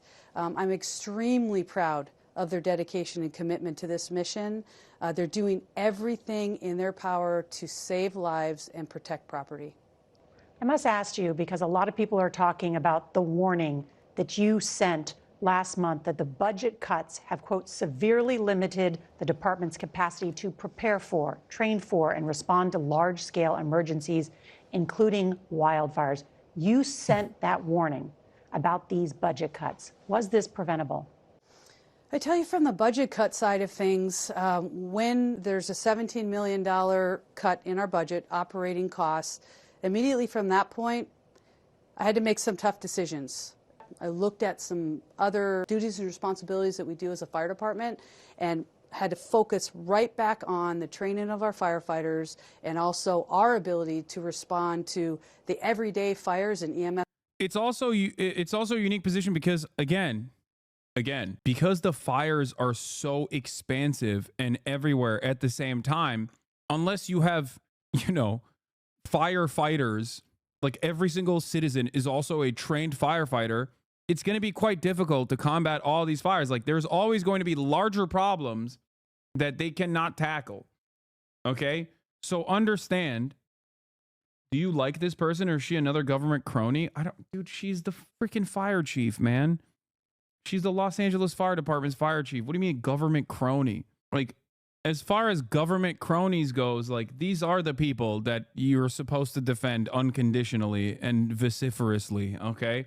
Who can you defend if not the fire department? What are we doing? Like, I get being skeptical of all public servants or the government or whatever, but Jesus Christ, dude. Response. Would that $17 million that had been cut from your budget have made a difference in this fight? I would say with the lean forward posture that we took, knowing that a $17 million cut we had to take from somewhere, and that was from the non-essential duties and responsibilities that as a fire department we have taken on over the past many, many years. But with all due respect, in December you had warned that the budget cuts would severely limit your ability to respond to large-scale emergencies. Is that true or not? Yes, so I would say yes, we were limited to a certain factor, yes. And let me ask you about how that limited your response, because in the early hours of the wildfires, especially in the Pacific Palisades, we had a team on the ground, a crew there with our reporter, and witnessed a number of homes burned to the ground, and there was not a fire truck in sight. How did that happen? We pre-deployed the most amount of emergency resources that we could with what we had. With the pre-deployment, when the fire takes off, we're going to push as many resources that we can at that particular incident. And that's what we did. We did exactly what we could with what we had. So you're saying you didn't have enough resources? I would say in a win event like this that we are living today in day 3, something that is as... You said that the fire department cuts were minimal. It's minimal in comparison to the ginormous budget spent. Yes, if the overall budget is like around 800 million, then yes, a 17 million cut is going to be minimal in comparison, okay? But it doesn't matter because they need 100 extra million on top of that. And if it's going in the opposite direction of their need, that means that they're underfunded. That's it. That's the point. But having said that, having said that, there is no, like, obviously more firefighters that are better equipped, more training, more preventative measures, especially with like communicating with the public in dangerous areas that are at risk for wildfires. You need to have a constant upkeep to ensure that there is like dry brush that's cleared out and things of that nature, right? Like all of that stuff, even if you did everything right, even if they got $100 million extra, there is no 100% certainty that they would have stopped all of the fires. You understand what I'm saying? Like there's always going to be a limit to how much prevention and how much combating of the existing fires that they, you know, how many resources you could throw at a problem when the problem becomes too large. Okay? Blame the gardeners, eh? That's not what I'm saying. Use James Wood tears to negate fire. Like her point here is that regardless of the underfunding, it's 100-mile winds. 100-mile wind will carry embers to unpredictable places. That's precisely the reason why the Palisades fire basically erupted out of nowhere and carried it all the way to the coastline in a matter of like 2 hours. That's insane. It was basically a fire hurricane. You understand? As significant as this particular fire, I would say we threw exactly what we could with what we had. So if I had 1,000 engines to throw at this fire, I honestly don't think 1,000 engines at that very moment could have tapped this fire down. Yeah. Chief Crowley, thank you so much for your time. I don't know why they cut her answers, but yeah, she's basically saying that. That's her final conclusion, is that like it's a fire tornado. So even if we had 1,000 additional engines, like we don't know if we could be able to stop this. Even if they have unlimited water, okay, they don't know if they could be able to, they don't know if they could stop it. Like one of the things that a lot of people are talking about are the fire hydrants, okay? And due to pressures and due to electronic pump mechanisms being out of commission because they cut electricity to certain areas in order to mitigate, in order to do some additional, in order to take extra precautions to ensure that more power lines don't go down and expand the area of fire, okay? There was issues with the electric pumps that actually are supposed to push water into other fire hydrants. The problem, however, is that fire hydrants are there for structural fires, okay? Fire hydrants are there for structural fires. So if you have a large area, or if you have like sporadic structural fires occurring in certain areas, certain neighborhoods, that's what the fire hydrants are for. Fire hydrants are not there to stop a wildfire that has engulfed the entire city, that is in an area that is erupting in fire in a fire tornado. You can't fire hydrant your way out of that problem either. So that's precisely the reason why a lot of the professionals kept saying you can't combat this kind of fire with fire hydrants. Okay? That's why they were dumping salt water on the problem, even though salting the earth is obviously devastating for devastating in terms of using that land in the future, making the land potentially even more hostile to the elements, making, creating even more dry brush potentially down the line that will make it even worse because you're basically killing the land. Yeah, making it more arid, creating more erosion. That's the reason why that's a last ditch effort at that point. It's also bad for the planes unless they're built for it. No, those are planes that are built for it. So like obviously it's a last ditch effort that they are. Why are you trying to justify the current mayor? Wait, what? Big question for me is why the Democrats don't care about LA. Why Ember started at first place given 50 degrees? Great question. Why did the Ember start? I'm not justifying the current mayor at all. I've already criticized the mayor and continue to do so. I think it's difficult for you to understand that I'm just explaining to you how complex the situation is, and a black and white solution to this kind of issue is always going to be endlessly reductive and also will cause you to hyper focus on random things or greatly overemphasize certain aspects of the problem while refusing to recognize other contributing factors. Time, and we're thinking of you and all the firefighters. I want to make sure the community knows our firefighters are absolutely doing everything that we can, and I am certainly proud of how hard and dedicated they are working to save lives and property. Well said. Thank you, Chief. Why are you trying to spread the insane conspiracy theory that fires will burn even when it's cold outside? Seems very sus. Yeah, I know. Using salt water, using planes at night is a clear indication of the gravity of the situation. It's incredibly dangerous to fly over a fire at night, especially when the wind conditions are so crazy. In many countries in the EU, no matter how bad the fire is, the planes are grounded at sunset. Yeah, it is an act of desperation when you're dumping salt water onto the fire. Understand that the situation has gotten completely out of control. That's my point. Yeah, the misconception here is that fire department funding would have stopped this. This is land management fuel issue. Even another $100 million probably wouldn't change anything. No, fire department funding also plays a role in land management, though. Like for example, I'll tell you this much. I briefly covered this earlier, but it bears repeating. Okay, the fire department, for example, could communicate with neighborhoods like the Pacific Palisades on what the best practices are in terms of like harm mitigation, in terms of like the likelihood that this is a potential area of impact. They can go in ahead of time and make sure that certain types of trees, for example, are not so close to the houses, or clearing, making sure that there's like rigorous fire prevention, fuel prevention, in terms of like clearing out the dry brush out of your houses, things of that nature. It's just like funding would help in that regard as well. So this is a very complex situation where more funding does absolutely help, not just in prevention, but also in mitigation. Okay. But it's not necessarily, but at the end of the day, if there are 100-mile winds that are carrying embers all over the place, then yeah, you're going to run into a problem regardless. You're going to run into these issues regardless. But funding always helps. That's the point.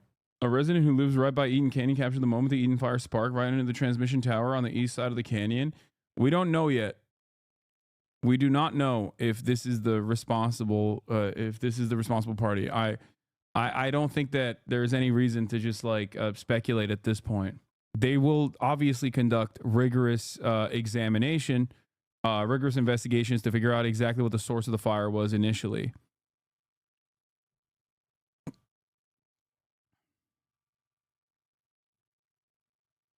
I work logistics in a major metro area fire department in Texas, and due to lack of working well with others, I can guarantee that all the money in the world couldn't have made this event better. Cooperation and mutual aid is one of the things that separately funded public organizations just don't jive well.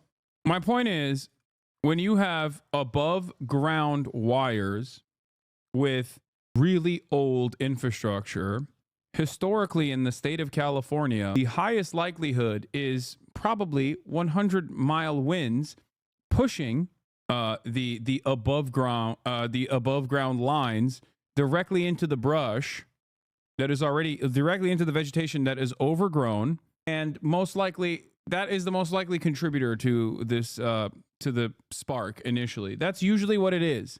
Okay, I seen a brush-looking Christmas tree on fire on January 2nd, the night of 10. I'm a truck driver and it was on the opposite side, or else I would have stopped to use my fire extinguisher, but I did call on 911. It was just a very odd place since it was almost 11 p.m. Yeah, here, this is a great example of this, obviously. California's deadliest wildfire in history started when an uninspected 100-year-old metal hook holding up a high voltage line wore out, dropped the cable, which sparked against the steel tower holding it up. 85 people died. Okay? I'm not saying that this was yet another instance of this exact same thing happening, but make no mistake, this is usually a major contributor. I read an article recently which claimed that most of America's power infrastructure is big wires carrying lots of current stretched across growing forests, and inspecting them costs money, and that is not being spent. So in addition to the climate, that's why I'd expect to see more of this. So just remember that, okay? I'm not saying that this is the responsible factor here. We don't know yet, but understand that in the past, that was the contributing factor. That was the inception point. So, it's something to consider. We'll get to the arson stuff in a second. 3 to 5 years.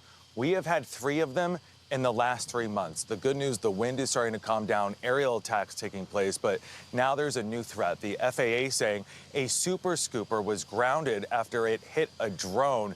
The wing was damaged. The FBI is now assisting using what they're calling aerial armor to stop drones from taking off, Tony. Another day, another problem with drones. Jonathan, thank you very much. Vice President and I have... Just in, Biden mocks complaints that the fire hydrants don't have water in them. Oh, no. Oh, yeah. Okay. The other side of the story is arson. Okay. A lot of people immediately speculated that, arson was responsible. Let's take a look. There was a man detained near Kenneth Fire. Okay. Initially, everybody reported it as though he was responsible for the arson. A lot of Republicans did victory laps around this saying, oh, this is not climate change. Or this guy that was arrested here, where is it? Where Shiraz also posted something like that. Good news. They just arrested climate change. Apparently climate change is a Guatemalan dude in this country illegally. Okay.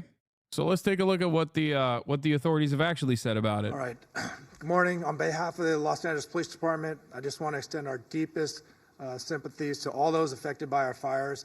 And that includes many of our own LAPD officers who've lost homes and property in this fire. And they continue to serve these communities. And I appreciate all their work. I have a number of important updates for all of you today.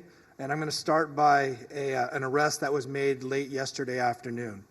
So yesterday afternoon, Kenneth Fire started at the border of West Hills in the city of Los Angeles and Ventura County. At 4:32 p.m., we received a 911 call that a suspect was attempting to light a fire in the community of Woodland Hills and was being detained by residents. Officers from LAPD's Topanga area responded and took that suspect into custody. And once we learned that this suspect was a possible arson suspect, our Major Crimes Division responded to Topanga Division, along with Ventura County sheriffs, who is a lead in the... My friends actually found the dude in Woodland Hills and made the call. Kenneth Fire investigation, but they responded, they interviewed this suspect. After the interview and additional investigative steps, looking at some additional evidence that was present, they made the determination that there was not enough probable cause to arrest this person on arson or suspicion of arson, and therefore this person was arrested on a felony probation violation. This investigation is ongoing, however, and I'd like to thank those community members that were involved in this and helping. Anyway, Los Angeles, a man who was detained by citizens shortly after a wildfire exploded near Calabasas and West Hills is not accused of starting the fire, authorities announced on Friday morning. Los Angeles police responded to Woodland Hills around 4:30 p.m. Thursday when a 911 caller said a man was attempting to light a fire in the 21700 block of Ybarra Road, police said. Residents who spotted the suspect held him down until officers arrived. Photos shared on the Citizen app show officers surrounding a home where the man was handcuffed. We were sitting in the backyard and suddenly we hear a car coming to a screeching halt, and the guy is running out saying, "Stop, drop what you're holding. Neighbors, he's trying to start a fire. Call 911, called Renata Grinchpun, who witnessed the incident. At the same time, several miles to the west, firefighters from Los Angeles and Ventura counties were racing to contain the Kenneth Fire. The fire was ultimately halted at 1,000 acres and no structures were lost. At a news conference Friday morning, LAPD Divisional Chief Dominic Choi said police investigated the case, interviewed the suspect, and ultimately decided he would not face arson charges. After the interview and additional investigative steps looking at some additional evidence that was present, they made the determination that there was not enough probable cause to arrest this person on arson or suspicion of arson. Instead, the man was arrested on felony probation violation. The investigation is ongoing, Choi said. I would like to thank those community members that were involved in bringing this person to our attention. Now, wait, so they were like, fuck, it wasn't him, but we arrested him for something else anyway? I mean, yeah, if he's, if he is a felon, if he has a warrant out for his arrest for something else, then yeah, of course they're going to arrest him, regardless of what he was being initially detained for. It's not like a freebie. That's not how this works. But I don't know. I don't know what it is. I don't know what his felony probation. I don't know what the felony probation violation was. So I don't know. If he didn't have a warrant, they can violate someone on felony probation for virtually anything. Yeah. Wait, I mean, he didn't have a warrant. I was wrong. Sorry. I said he had a warrant, but I don't think he did. I think, what is it? They, additional evidence. Instead, yeah, he was arrested on a felony probation violation. So, I guess a felony probation violation could be for any number of things. Like if you have a,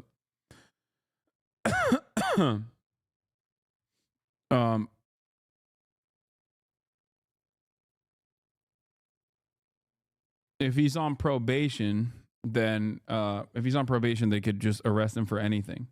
Blowtorch, just a coincidence? See, that's the part I don't understand. Did he actually have a blowtorch or not?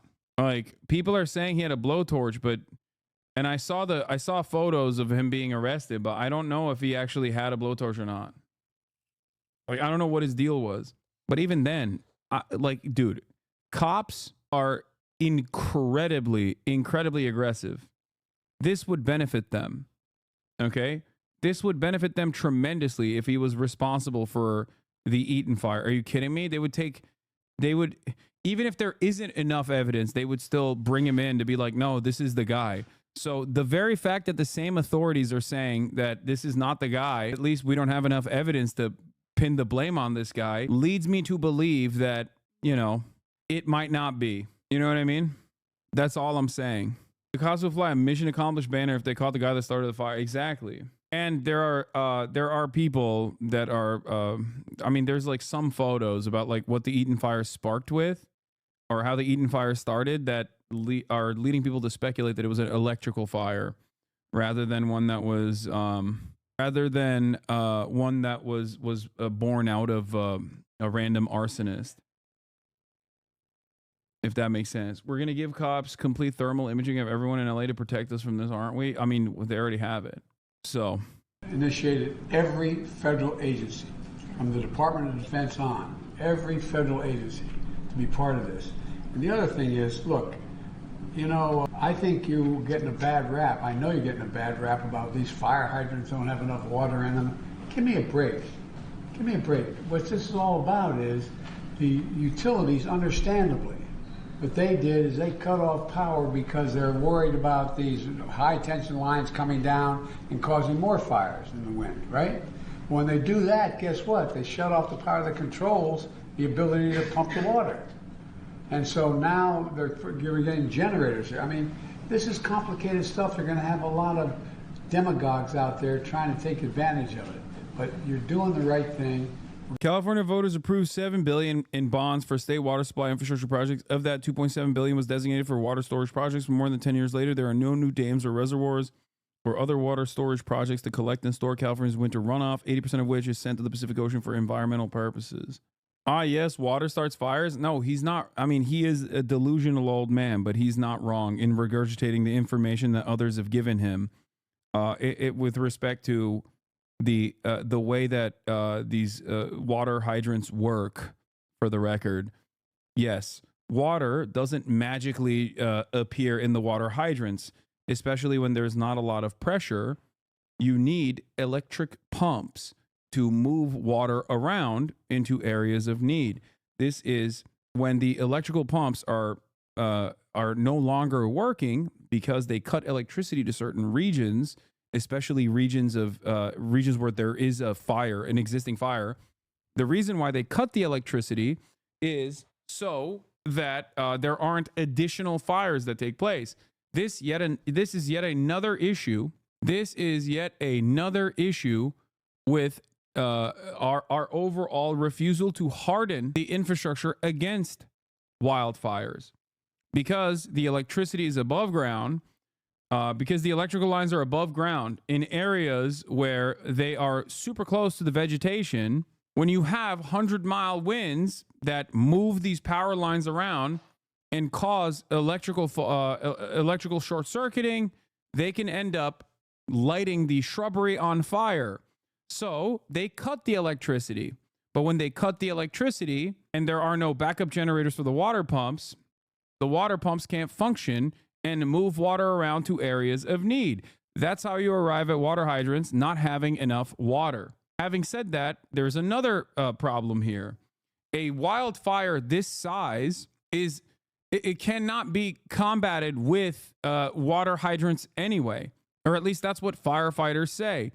Water hydrants are there for structural fires. They are not there to literally stop a massive area like this from being engulfed in flame. Okay? We're going to get it done, God willing. And I say to the people of Southern California, God bless you. Stay strong. Stay strong. We're not going anywhere. We're not going anywhere. Thank you. Thank you very much. Thank you, Mr. President, for everything. And you know, all kidding aside, you both have my phone number. So yes, we do. I mean, for real. Anything that comes up, you have any ideas? He's for real. And if you didn't, I got a California vice president, man. Yeah. I tell you what, she's mildly focused on this. Access to both of you is a Our systems engineer here. High electric loads on transmission line cause them to sag. Extra sag plus high winds means the wires can hit one another, which causes fault sparks. Dry land under the power line will go up in flames. Pure speculation, but from what I know about the electrical infrastructure in that part of California, I bet that this is the cause. I mean, that has been the cause in previous wildfires. So perhaps too specific, but if the fire hydrants wouldn't even be usable, why is this a point of discussion? The real reason why the fire hydrants became a major point of discussion is because, and this is going to dovetail into the other argument that I wanted to talk about, private fire brigades. Okay? Rick Caruso is a multi-billionaire real estate developer that owns numerous malls all around Los Angeles. He also owns a mall in the Pacific Palisades. Okay? Rick Caruso, being the imaginably wealthy person that he is, of course, hired private brigades to protect his mall in the Pacific Palisades. He also ran for mayor and almost won. He's a Republican that swapped his party loyalty, his party, right before this election, specifically so that he could turn around and potentially win the mayoral race. Now, he hired private fire brigades to defend the Pacific Palisades Mall, and they actually did defend the Pacific Palisades Mall. Here it is. Here's a video of the entire Caruso property in Palisades Village remains untouched while surrounding homes and properties have been completely destroyed. People will say, oh, this is because this is a newer structure and is up to standard on the new fire codes that were implemented in 2008 and onward. But that is not the only reason. The other reason is because, like I said, he hired a private fire brigade to ensure that his property remained intact. In that process, he found out that there was limited amounts of water that his private fire brigades could use. He made a big stink about it. He said, this is, there's no fire, there's no water in the Palisades. What the hell's going on? And then obviously everyone went along with that. And that's why this became a major point of contention. Also, the hydrants are fed from water tanks and water towers and tanks for pressure, and those tanks are filled with electrical pumps. It's not like the hydrants go dry the moment the power goes out. A lot of chat is saying seems like an oversight. Should there have been backup generation? Maybe. Again, though, those fire hydrants would not have solved this alone. Exactly. But that is the reason why a lot of people started talking about the water hydrants running out of water. But that is also the reason why, as you can see here, these structures are intact, whereas everything else in the surrounding region is engulfed in flame. So, private firefighters. It sounds dystopian. It sounds illegal. It absolutely is not. Okay? It's not. If you recall, this is something that I've covered before when Kanye West hired private firefighters to defend his Calabasas neighborhood a couple of years prior. I also heard from a friend in LA that the pump's water pressure went down because the fire started up a hill. After 15 hours of continuous pressure dipped as it was straining to make it up the hill. Yeah, I think that there are multiple factors.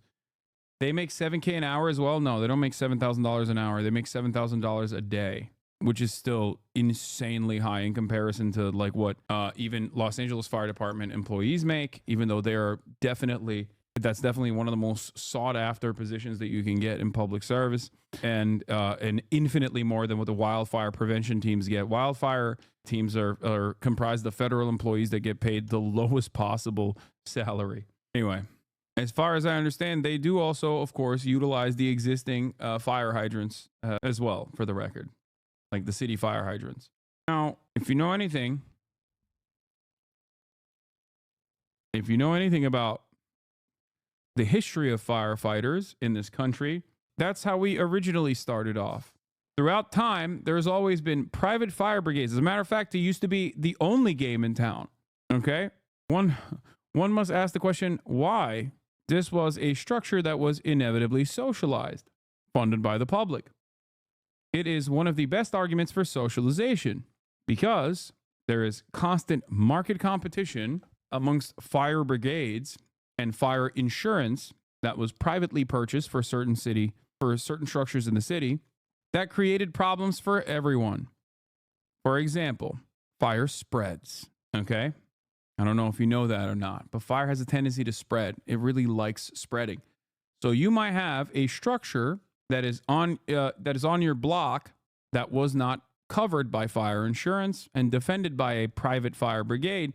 So they wouldn't actually put that fire out. But because that fire would spread, it would inevitably spread to structures that were covered. So you ended up cooking all of these. You ended up cooking all the fires. You ended up cooking all of the structures in the city. Tremendous benefit. Yeah. All right, well, thank you very much. We'll keep in touch, okay? Thank you. Bye-bye. Take care, guys. The Kenneth Fire.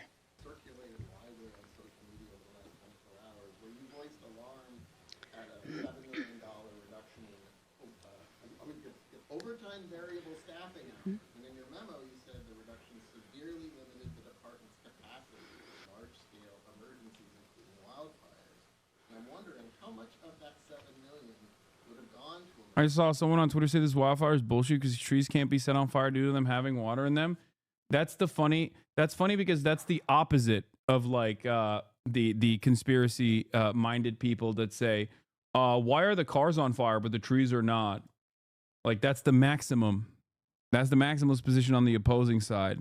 Like, no, trees can still catch on fire. Okay? Sure. So in regard to the budget cut, that was a $17 million budget cut from our current budget, 25-26. I made some difficult decisions in regard to certain types of duties and responsibilities that our firefighters take on that are non-emergency. We refocused our efforts on utilizing our budget that we had allotted, and we focused back on number one fundamentals in regard to emergency operations and training. We made our adjustments. We're working closely with Mayor Bass. She's supporting us on this. We have an interim budget that will also assist us when it comes to emergency operations. We pre-deployed, so we did everything. I can tell you, we're working with Mayor Bass. We're working with city leadership in regard to the current budget. And what I do want to focus on is Tragedy happens in a red state is God's plan. Tragedy happens in blue states is the Dems' fault. Yeah. It's 25-26. It's the Dems' fault and also gay. It's the fault of homosexuals, both because God is punishing the homosexuals, but also because they're just obviously not as competent as straight people are, you know? I did submit my 25-26 budget with the specific ask in regards to what the LEFD needs to move forward with providing the optimal emergency services care. Thank you. So there was a budget reduction exercise. That was for the remainder of this fiscal year. We were not cut. No. But Chief, the mayor said this morning it did not affect this emergency. Did it affect this emergency?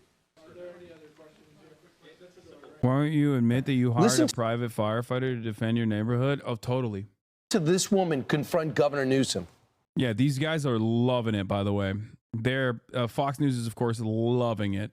I mean, Governor Gavin Newsom is gruesome and awful, okay? And this video in and of itself is, like, pretty damning.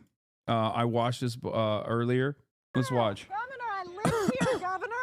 That was my daughter's school, Governor. Please tell me what you're going to do. I'm not going to hurt him, I promise. I'm literally talking to the president right now to specifically answer the question of what we can do for you and your daughter. Can I hear it? Can I hear your call? Because can't- I it don't doesn't- believe it. I'm sorry. There's literally, I've tried 5 times. That's why I'm walking around to make the Why call. is the president not taking your call?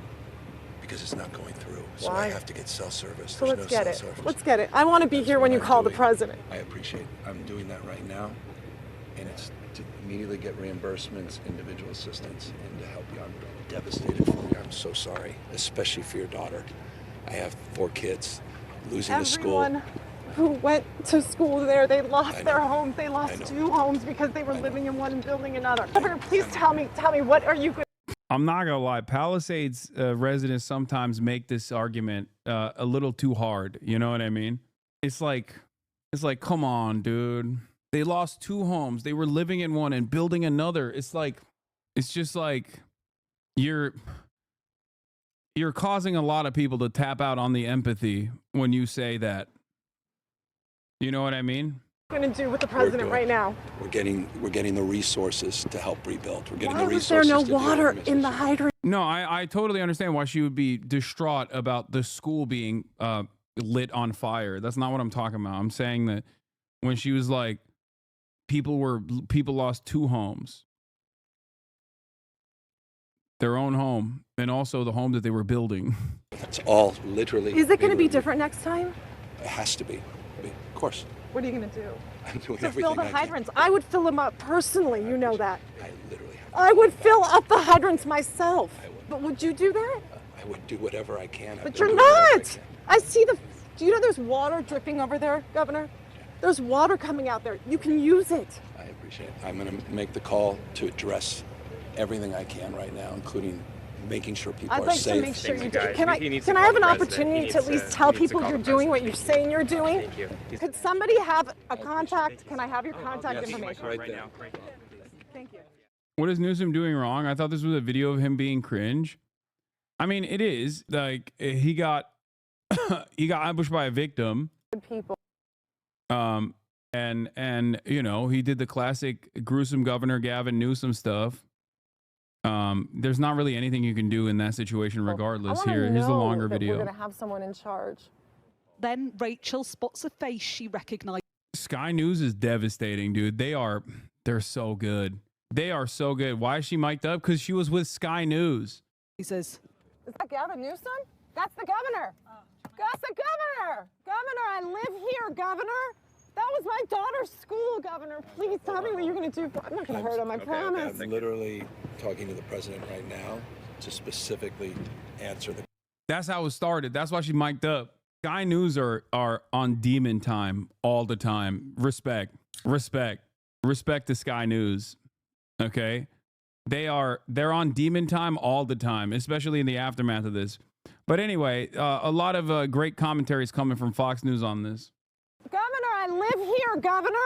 That was my daughter's school, Governor. Please tell me what you're going to do. I'm not going to hurt him, I promise. I'm literally talking to the president right now to specifically answer the question of what we can do for you and your daughter. Can I hear it? Can I hear your call? Okay. All right, let's hear what Fox News has to say. Let's hear what Brian Kilmeade has to say. Is it going to be different next time? It has to be. Has to be. Of course. Did you hear at the beginning of that soundbite? He said, I'm literally talking to the president right now. He lied. He just told that woman. I'm glad that these guys are focusing on the important stuff. I'm glad. No, leave it up to Fox News to really nail the important parts of this story here, okay? That woman is talking about that's her kid's school. They've lost everything at the school. The school is gone. And she is in distress. And what does he do? He lies to her. Just flat out lies. How many people has he lied to this week? He lies all the time. That's the whole thing with him. And when you look at, Brian is so right about all of these progressive states and cities. You even go all the way to New Orleans and see what the mayor did. You don't know the different assets that you have to protect the sidewalk. That's what's happening in California. And the Republicans have to take this moment as an opportunity to show effectiveness. I think Ron DeSantis, the governor of Virginia, should go to California. Governor Beshear of Kentucky. And show them how it's done. Bring your resources there. We heard the president of the United States talking about generators. Why didn't y'all have generators already staged if you need them? The military planes, okay? Brian brought up an interesting point yesterday about them flying through the smoke. They're just now getting the military planes there. Why didn't y'all have those pre-staged? And then Ainsley, we can't leave out that the mayor wasn't there. Well, exactly. And all these celebrities are now speaking out. That lady, that frustrated lady was on with Jesse last night. And Jason Bateman's sister, what's her first name? Justine Bateman was on, and she was so frustrated too. And this is James Wood. Because remember, President Biden said he blamed this on climate change. James Wood says this fire is not from climate change. Bro, I hate this country sometimes, yo. I swear to God, bro. We gotta do re-education camps for Republicans in general. I swear to God, bro. James Woods will literally cry real tears while watching his multi-billion-dollar home engulf in flames and be like, how can I use this as an opportunity to do propaganda for the fossil fuel corporations, dude? What a psychotic way to approach life. Like, that is crazy, bro. That is actually insane.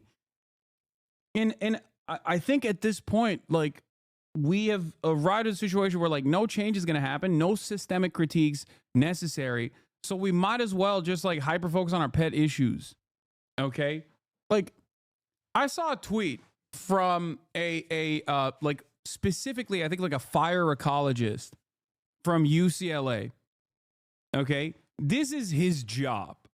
Okay? He researches climate change and its impact on the likelihood of causing wildfires. Okay? And the guy was saying, like, it's insane to look outside my window as I see the wildfires grow, as I'm currently packing up to evacuate because the wildfires might have the capacity to reach where I live. And I'm fielding phone calls from every mainstream institution to repeat the point for the 100,000th time that climate change is the leading cause for these wildfires. And no one cares. It is so insane that scientists are just always talking about what the major factors are here. Okay? And no one cares. We're just like, nah, you're wrong. It's because of DEI. Nah, you're wrong. It's because of arsonists, actually. It's because the fireman was gay or the firewoman. Yuck. I don't know what we do here. Like, I just don't know. It's because of Guatemalan migrants. Like, you can have a dude whose house is on fire and he'll turn around and be like, well, this is a great opportunity to talk about how woke and gay caused this. Actually, do not say it's climate change. Ignorant blank hole. It's because liberal. Please mention PG&E one fucking time, for the love of God. I have, and this is everybody yelled at me when I said PG&E works in Southern California and corrected me and told me that PG&E does not work in Southern California and that it is SoCal Edison or LADWP. Idiots like you elect liberal idiots like Gavin Newsom and Karen Bass. One doesn't understand the first thing about fire management, and the other can't fill the water reserves. Well, reservoirs. Across the board, there's been a failure to figure out, to pre-plan, to pre-position. Karen Bass, the mayor out there, she declared a state of emergency and then she flew to Ghana. And it's like, okay, there's going to be something. 17 hours. There's going to be something that's going to change the arc of this city forever. And what is she at? She's at a ceremonial inauguration. From start to finish, all the way from the local neighborhoods right up to the top guy, Joe. RDC made a video about this. Oh, yeah, this is funny. Wasn't that shootout? What are y'all talking about? Hey, I just said people are dying right now. Like there's red particles falling from the sky? Yes. And like people are just like falling over? Exactly. Right. Oh, that's early. Yeah, That it is. is. We have like 45 minutes. Exactly. Yeah. My family's dying right now. Come on, please. You didn't read that article in 1999 where it said if we don't stop doing it to the climate, people are gonna die? I mean, no. Read it now. 8:05. And then we wrote a whole book. We wasted our time in 2022. Yeah, it's too late now. You know when you can help? You know when you can whatever. No, ozone layer is being depleted. Sorry, guys. Those ice caps are gone, right? Exactly. Yeah, there's no more animals. No. Oceans are gone. Yes. Yeah, you guys fucked up this time. You know it's on you. No lie.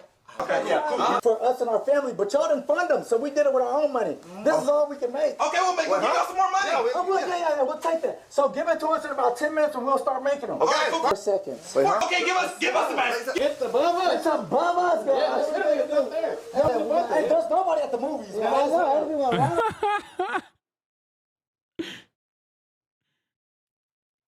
Yeah, I mean, it's true. It's finally a peaceful movie experience. It's just like, it's crazy because no one wants to address it even at this point where it's like directly happening. Okay? It's happening right now and they're still like, no. It's actually the thing that I care about that is responsible for this fire somehow. No matter how strange, no matter how insane, it doesn't matter. Like Libs of TikTok hates gay people, right? Hates queer people. She has spent the last couple of days talking about how The lesbian fire chief is responsible for this. It don't matter. Just as long as you don't say it's climate change, you can get away with saying whatever you want. Oh, Biden, they got to figure out what went wrong. The mayor does not like being pressed. Why wasn't there water? Why didn't you pre-plan? Why'd you cut the budget? There's a little bit of what went on yesterday out in the City of Angels that was angry at her. We're almost 48 hours after this fire started. There's not resources up there. The hydrants aren't working. Where's the National Guard? Where are miles and miles of water tenders? How are we addressing this? Well, Your reaction? First of all, you asked me, was I frustrated by this? Of course, because we all know that this has been an unprecedented event. We also know that fire hydrants are not constructed to deal with this type of massive devastation, and that the number one... I mean, she's also not wrong when she says this. Like, I'm not defending Karen Bass, okay? I have already criticized Karen Bass on areas where it is worthy of criticism, okay? But she's also not wrong as far as like water hydrants having to deal with wildfires, especially when there's 100-mile winds carrying ember everywhere. You're not going to be able to deal with that with water hydrants. One problem, especially on Wednesday, was the fact that we... Yeah, but why aren't they? Would be the correct response to that. What do you mean, why aren't they? A water hydrant is there for structural fires that happen in that city block, okay? A water hydrant is not there for wildfires. If that was the case, they would build wildfire prevention water hydrants all around the forest. That's not how you do... That's a structural fire. A water hydrant is created for structural fires, okay? You can't deal with like massive wildfires with water hydrants. It's like using a water pistol, trying to shoot the wildfire with a water pistol. We weren't able to do the... Bomb the fire? They did. And actually, that is a successful way to stop the wildfire. They bomb it with water. That is literally what they do. Some places have straight up like loiter munition style water bombs that they drop. That's not even a joke. That's a real that's what they're doing. It's actually very successful. One might even make the argument, this is crazy, but one might make the argument that even blowing up the fire with like explosive munitions could potentially work in stopping the fire, because the explosion sucks out the oxygen, so it would suffocate the fire in its entirety. Yeah, nuke the fire. That's so stupid, Lemafeo. No, it's not stupid. Nah, the heat would reignite the fuel. I'm a civil engineer. You're correct. Hydrants aren't magical water hotspots. They're just surface ports of fire water lines. It's impossible to build a fire water line in a network in a forest. But it's not just in a forest either. It's like it's 100-mile winds coming in. You can like try to save as many structures as you possibly can with water hydrants, but like at a certain point, you know, it's just not going to work. Water bombing. Now, here, right down here in the... I think this is the coolest thing. Flying in the Palisades fire this afternoon. We're told the plane is expected to be able to fly again tomorrow. That's very good news because typically we only have 2 of these. I fought fires for 7 years in Canada. I didn't even realize you didn't have these. No, we do. We do. They also sent them, obviously, from Quebec and other places as well, because there was a need for additional planes like this. And one of them got hit by a drone. My province, with 1 million people, has 6 of these water bombers. I assume you guys will have a bunch too. I guess not. Crews out there have the drone that hit the plane. The FAA wants to remind people it's a federal crime to interfere with firefighters and their operations. And flying a drone near wildfires is not only dangerous, it's not recommended, it's illegal. This aircraft, as I said, once again expected to fly tomorrow.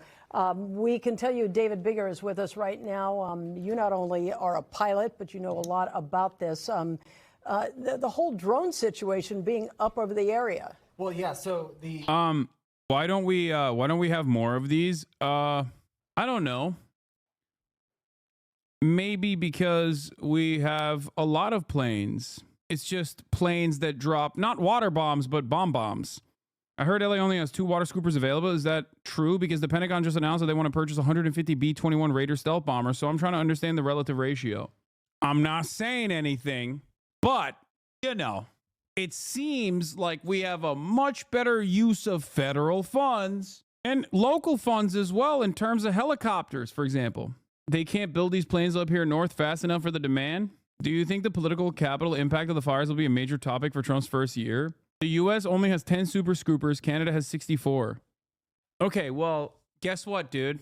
How many fighter jets are you guys giving to Israel or Saudi Arabia or Egypt or any number of our security partners? Excuse me. That's right. That's right. Guess what, dude? Other countries need. Yeah. Also, U.S. about to have 74 when we annex Canada is so funny because we're gonna take over Canada and then we're gonna also eliminate their super scoopers. We're gonna be like, nah, you don't need them. We need to use all of your productive forces to make our own more bomber jets. The thing is, as soon as fires start breaking out, one of the first things that they start coordinating at the FAA is putting up a flight restriction. There's a flight restriction over the entire Palisades fire from the surface up to 7,000 feet. Now, most drones aren't allowed to be operating above 400 feet anyways, so anywhere within that area is not allowed. Part of the concern that always exists for firefighting aircraft is they're flying pretty low. They're doing a lot of water drops and retardant drops. And if a drone, let's just say, was sitting at 400 feet or something like that, some people do fly higher than that, which is not allowed. But if a drone is at 400 feet and they're going in to try to make some sort of precision water drop, they can end up striking that. That's always the concern. And in previous fires, we've had instances where a drone gets spotted and all the air attack aircraft get told, okay, everybody back off for a minute. We're going to see if that drone is still there because it is a threat to the aircraft. They got probably pretty lucky that it hit the nose of the aircraft and not any of the engines or anything like that. Well, yeah, you look at these, you look at the fixed wing there, and then you think about the choppers. They're all rotors. If a drone was to get clipped with one of those rotors or go into the rotors, I mean, it could be catastrophic. Yeah, so the thing. California is a pretty substantial firefighting force, but certain aircraft are better suited for certain geographies. The CL-415 is actually becoming less efficient, and helicopters and smaller water bombers are able to do more and more accurate drops per hour. Yeah, I'm reminded of that one heli drop. That was so sick. There's been a couple, like, incredible helicopter water drops that I've seen, at least, that are phenomenal, where they just go boom, drop it right on the money, and you're like, oh, I must feel good. Is the cost/availability of pilots? Pilots must retire by a certain age and airlines pay way more. It's not just the military complex. Whenever people say, oh, it's just not availability of labor, that is an incredibly easy problem to solve. It's called money. You just also admitted it. You're saying that commercial airliners pay more for the pilots than federally funded wildfire prevention groups can. And okay, yeah, just, make the wages more competitive. That's it. Yo, this was crazy. Look at this one. This one was amazing. Back in the Palisades, and I understand that you have another structure burning behind you. Boom. Do we have Chelsea? Amazing. Or you can do the other thing.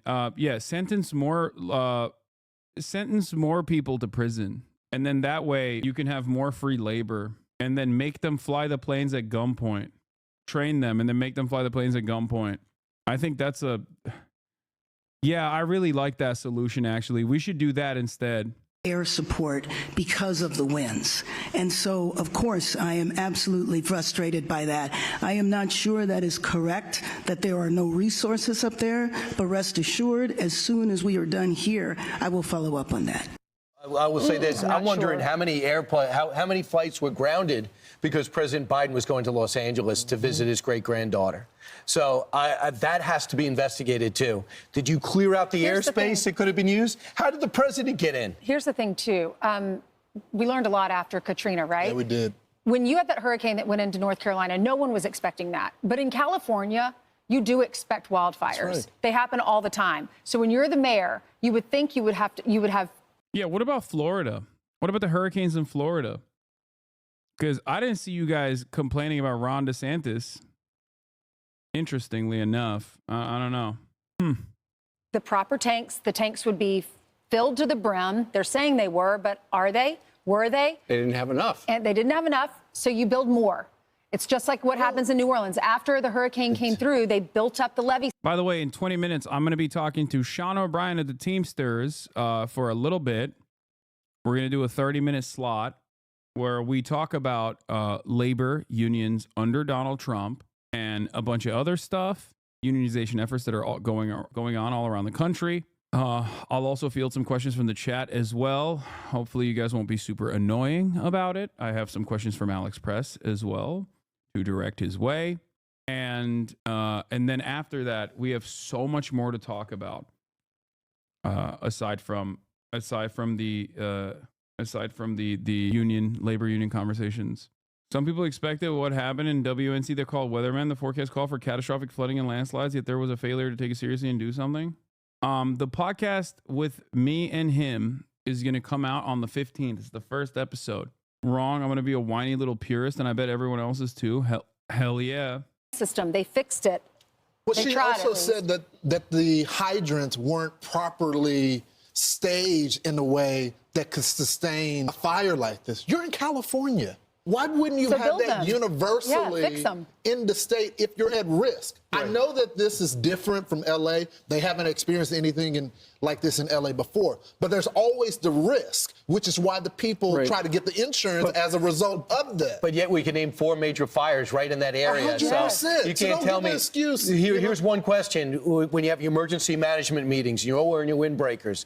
If there's a fire that goes through 5 counties, would we be able to fight it? And if the answer obviously is no, and that's not good enough. Now, the police chief there tried to give her some cover in the press conference, but there's a memo of the police chief at the time saying, look, this is going to hurt us. We don't have the proper resources. Guys. Police chief? Does he mean fire chief? Have y'all tried calling in Clifford the big red dog to put out the fires as a thought? Yeah. We've heard some reports from firemen. Let's take the water out of it. Firemen didn't even have the proper equipment. How does that happen? How do you explain that firemen didn't have the proper their equipment? budget was cut. Yeah, $17 million. The owner of the LA Times, historically a left-leaning newspaper, wrote on X last night, fires in LA are sadly no surprise, yet the mayor led the LA Fire Department, cut the LA Fire Department budget by $23 million. Okay, so when we think, if there are budget cuts, what do you think? Okay, not as many trucks? No, it's across the board. They can't afford to hire enough mechanics. They've got yards full of fire trucks and fire engines that cannot leave the field because they don't work. They need mechanics. It's from start to finish. And what have we heard from California?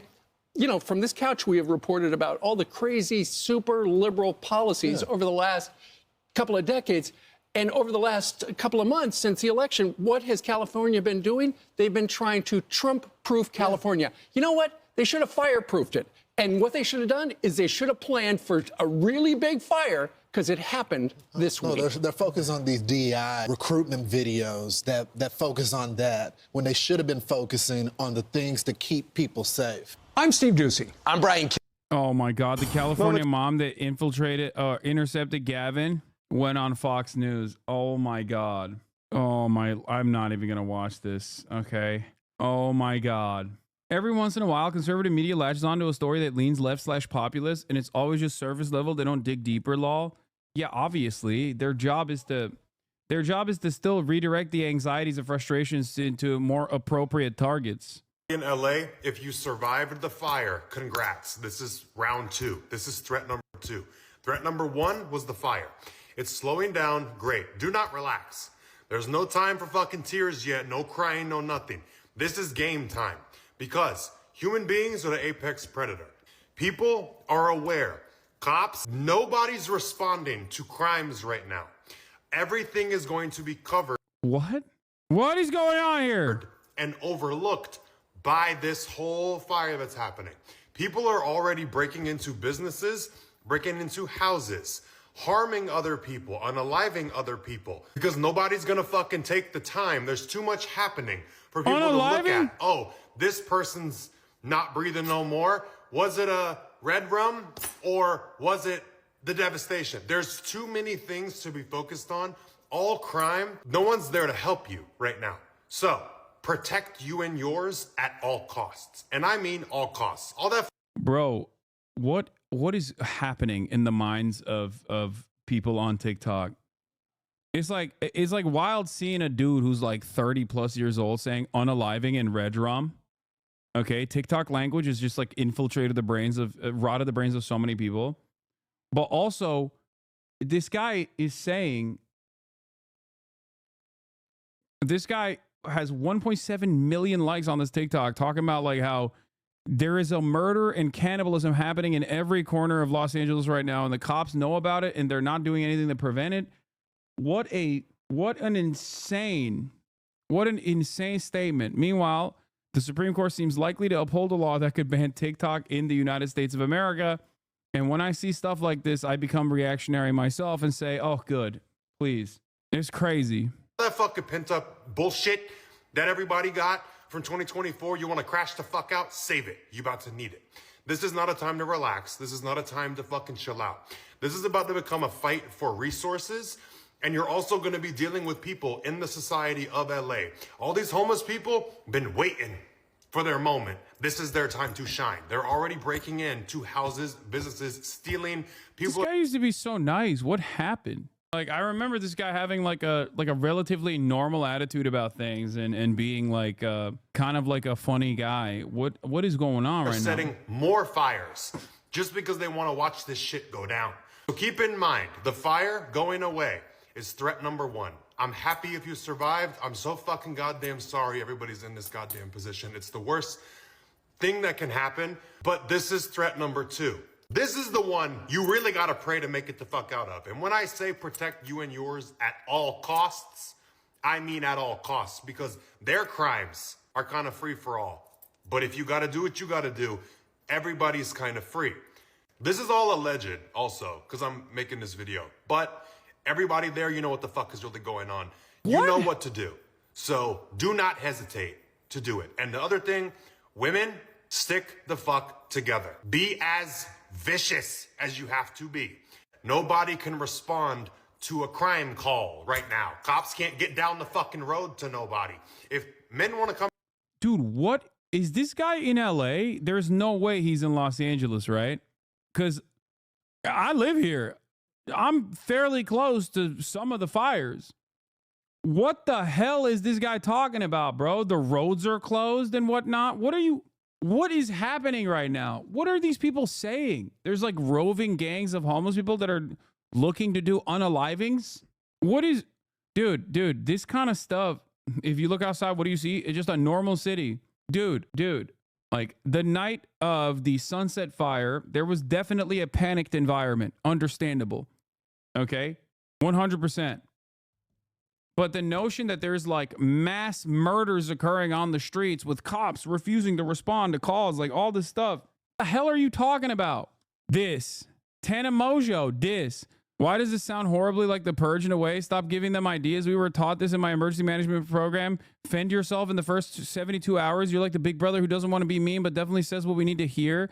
My military husband said the same thing yesterday. These are facts. Why does he make so freaking sense? Whoop ass girls and ladies, shoot first, ask no questions later. When he said, be as vicious as you can be, babe, I got chills. Bro, what is happening right now? Bro, we dead ass live like 10 minutes away and my mom would believe this bullshit. It ain't just people not from around here. No, I know. That's the craziest part.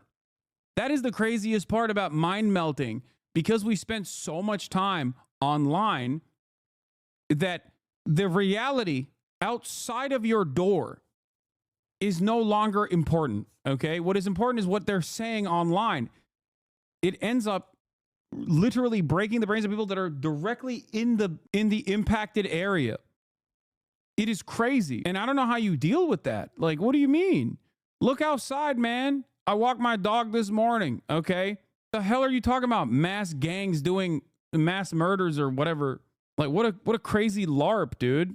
This is being read as female empowerment. I know American minds are so warped that you can have like a supposedly liberal progressive guy talk in the exact same way that like libertarian gun nuts do. Okay. But then couch it under female empowerment and girls will be like, that's right, ladies. Think like them to counter them. It's sad, but some people help and some people take advantage when disaster strikes because they see opportunities.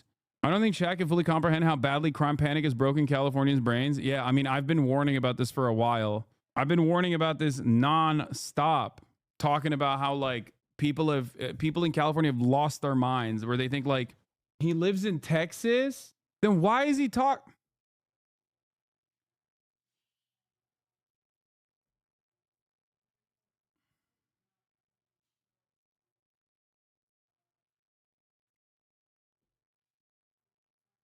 This is insane, dude.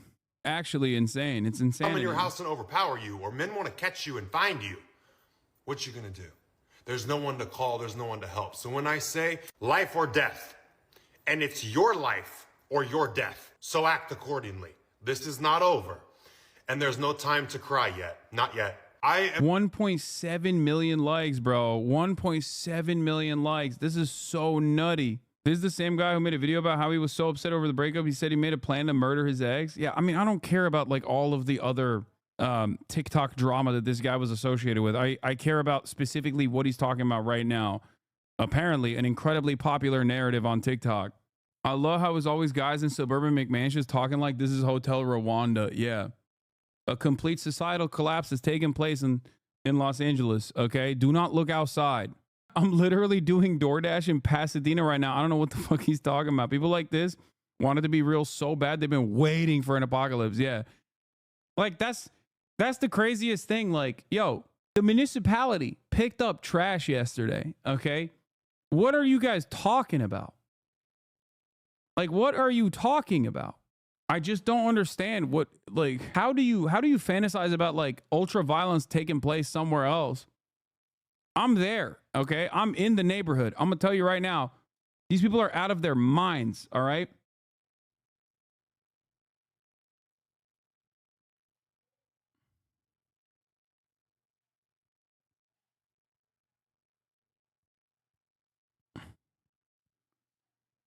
He sounds like he's threatening people. What happens when a guy comes to your house or hurt you, overpower you? No one call for help? Is me, I'm the guy? No, I'm just... You were worried about that trash pickup? No, I'm just using that as an example, as a point of reference to showcase that, like, one, Los Angeles is massive, and two, like, obviously certain parts, areas that are not impacted by the wildfires immediately are still operating in the normal ways that they are operating.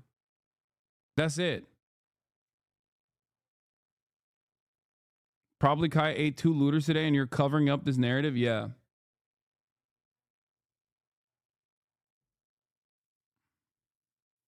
So a mansion can burn and that is good? What are you talking about? Did I even say anything like that?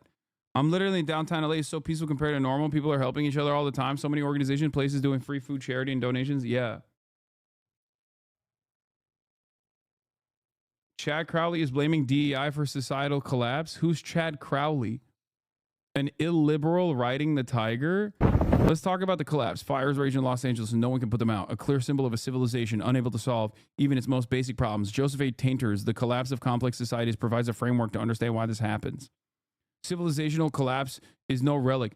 Yeah, okay. While I do agree with civilizational collapse as a narrative, I understand that the reasons as to why there is a civilizational collapse is because of capitalism and not because of like some random nonsense like DEI or whatever. But these guys are so desperate not to recognize what the truth is that these guys are so desperate to not recognize what the truth is that it's like they have to claim that it's modern institutions prioritize demographic representation over merit. Oh. Ne haber lan? Hasta mısın hala?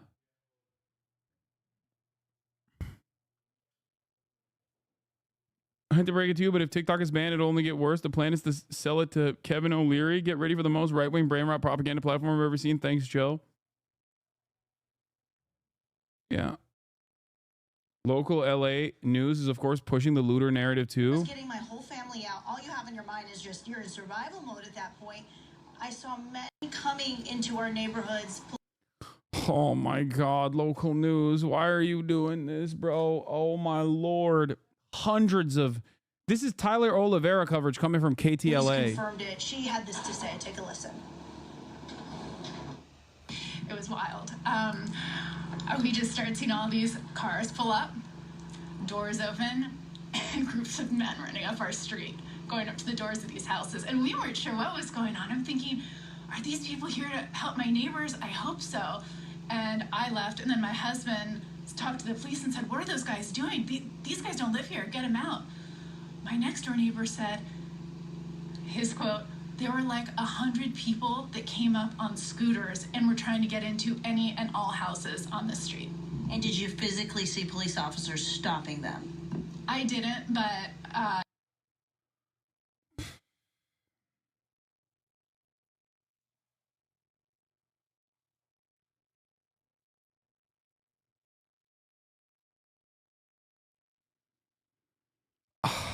I don't know what to say, man. I don't know what to say. it's not to say that they weren't. It was so incredibly chaotic, and I was so worried about my big family and getting them out of our old tinderbox of a house that I was just focused on them first.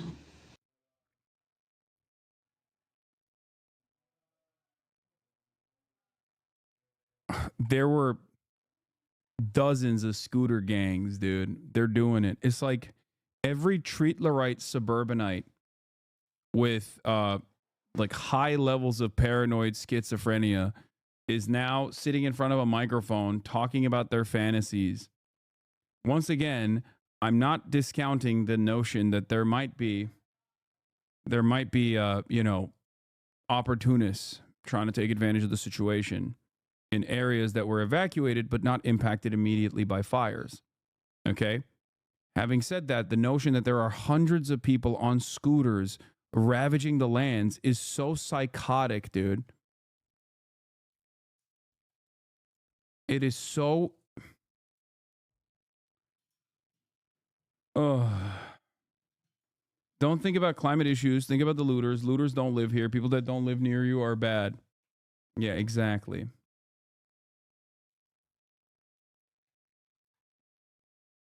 She is a CNN producer. Oh my God. Dude, people have their phones on them nonstop. People take videos of everything they see. Were the videos of this happening to an extent? Yeah, so far the only videos I've seen of the looting that's occurring is the one guy that was apprehended that the police said they did not have enough evidence to suggest that he was actually an arsonist. And the other video that I've seen is a bunch of black people in Altadena evacuating their homes and helping their neighbors take out important stuff from their houses, which was being presented on Twitter as though it was, you know, scary black people looting homes. I've yet to see videos directly from these areas, from this, you know, everybody's got a phone on them, I'm sure. And the thing is, I'm sure that there is, I'm sure that this can happen, you know? The problem is, even with the likelihood of this happening, there still is, you know, nothing that I've seen thus far.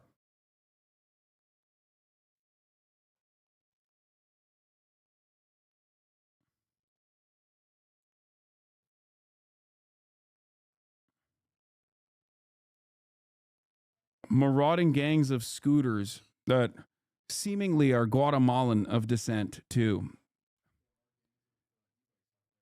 Yeah, all right. I'm gonna talk to Sean now. Okay, Sean O'Brien of the Teamsters.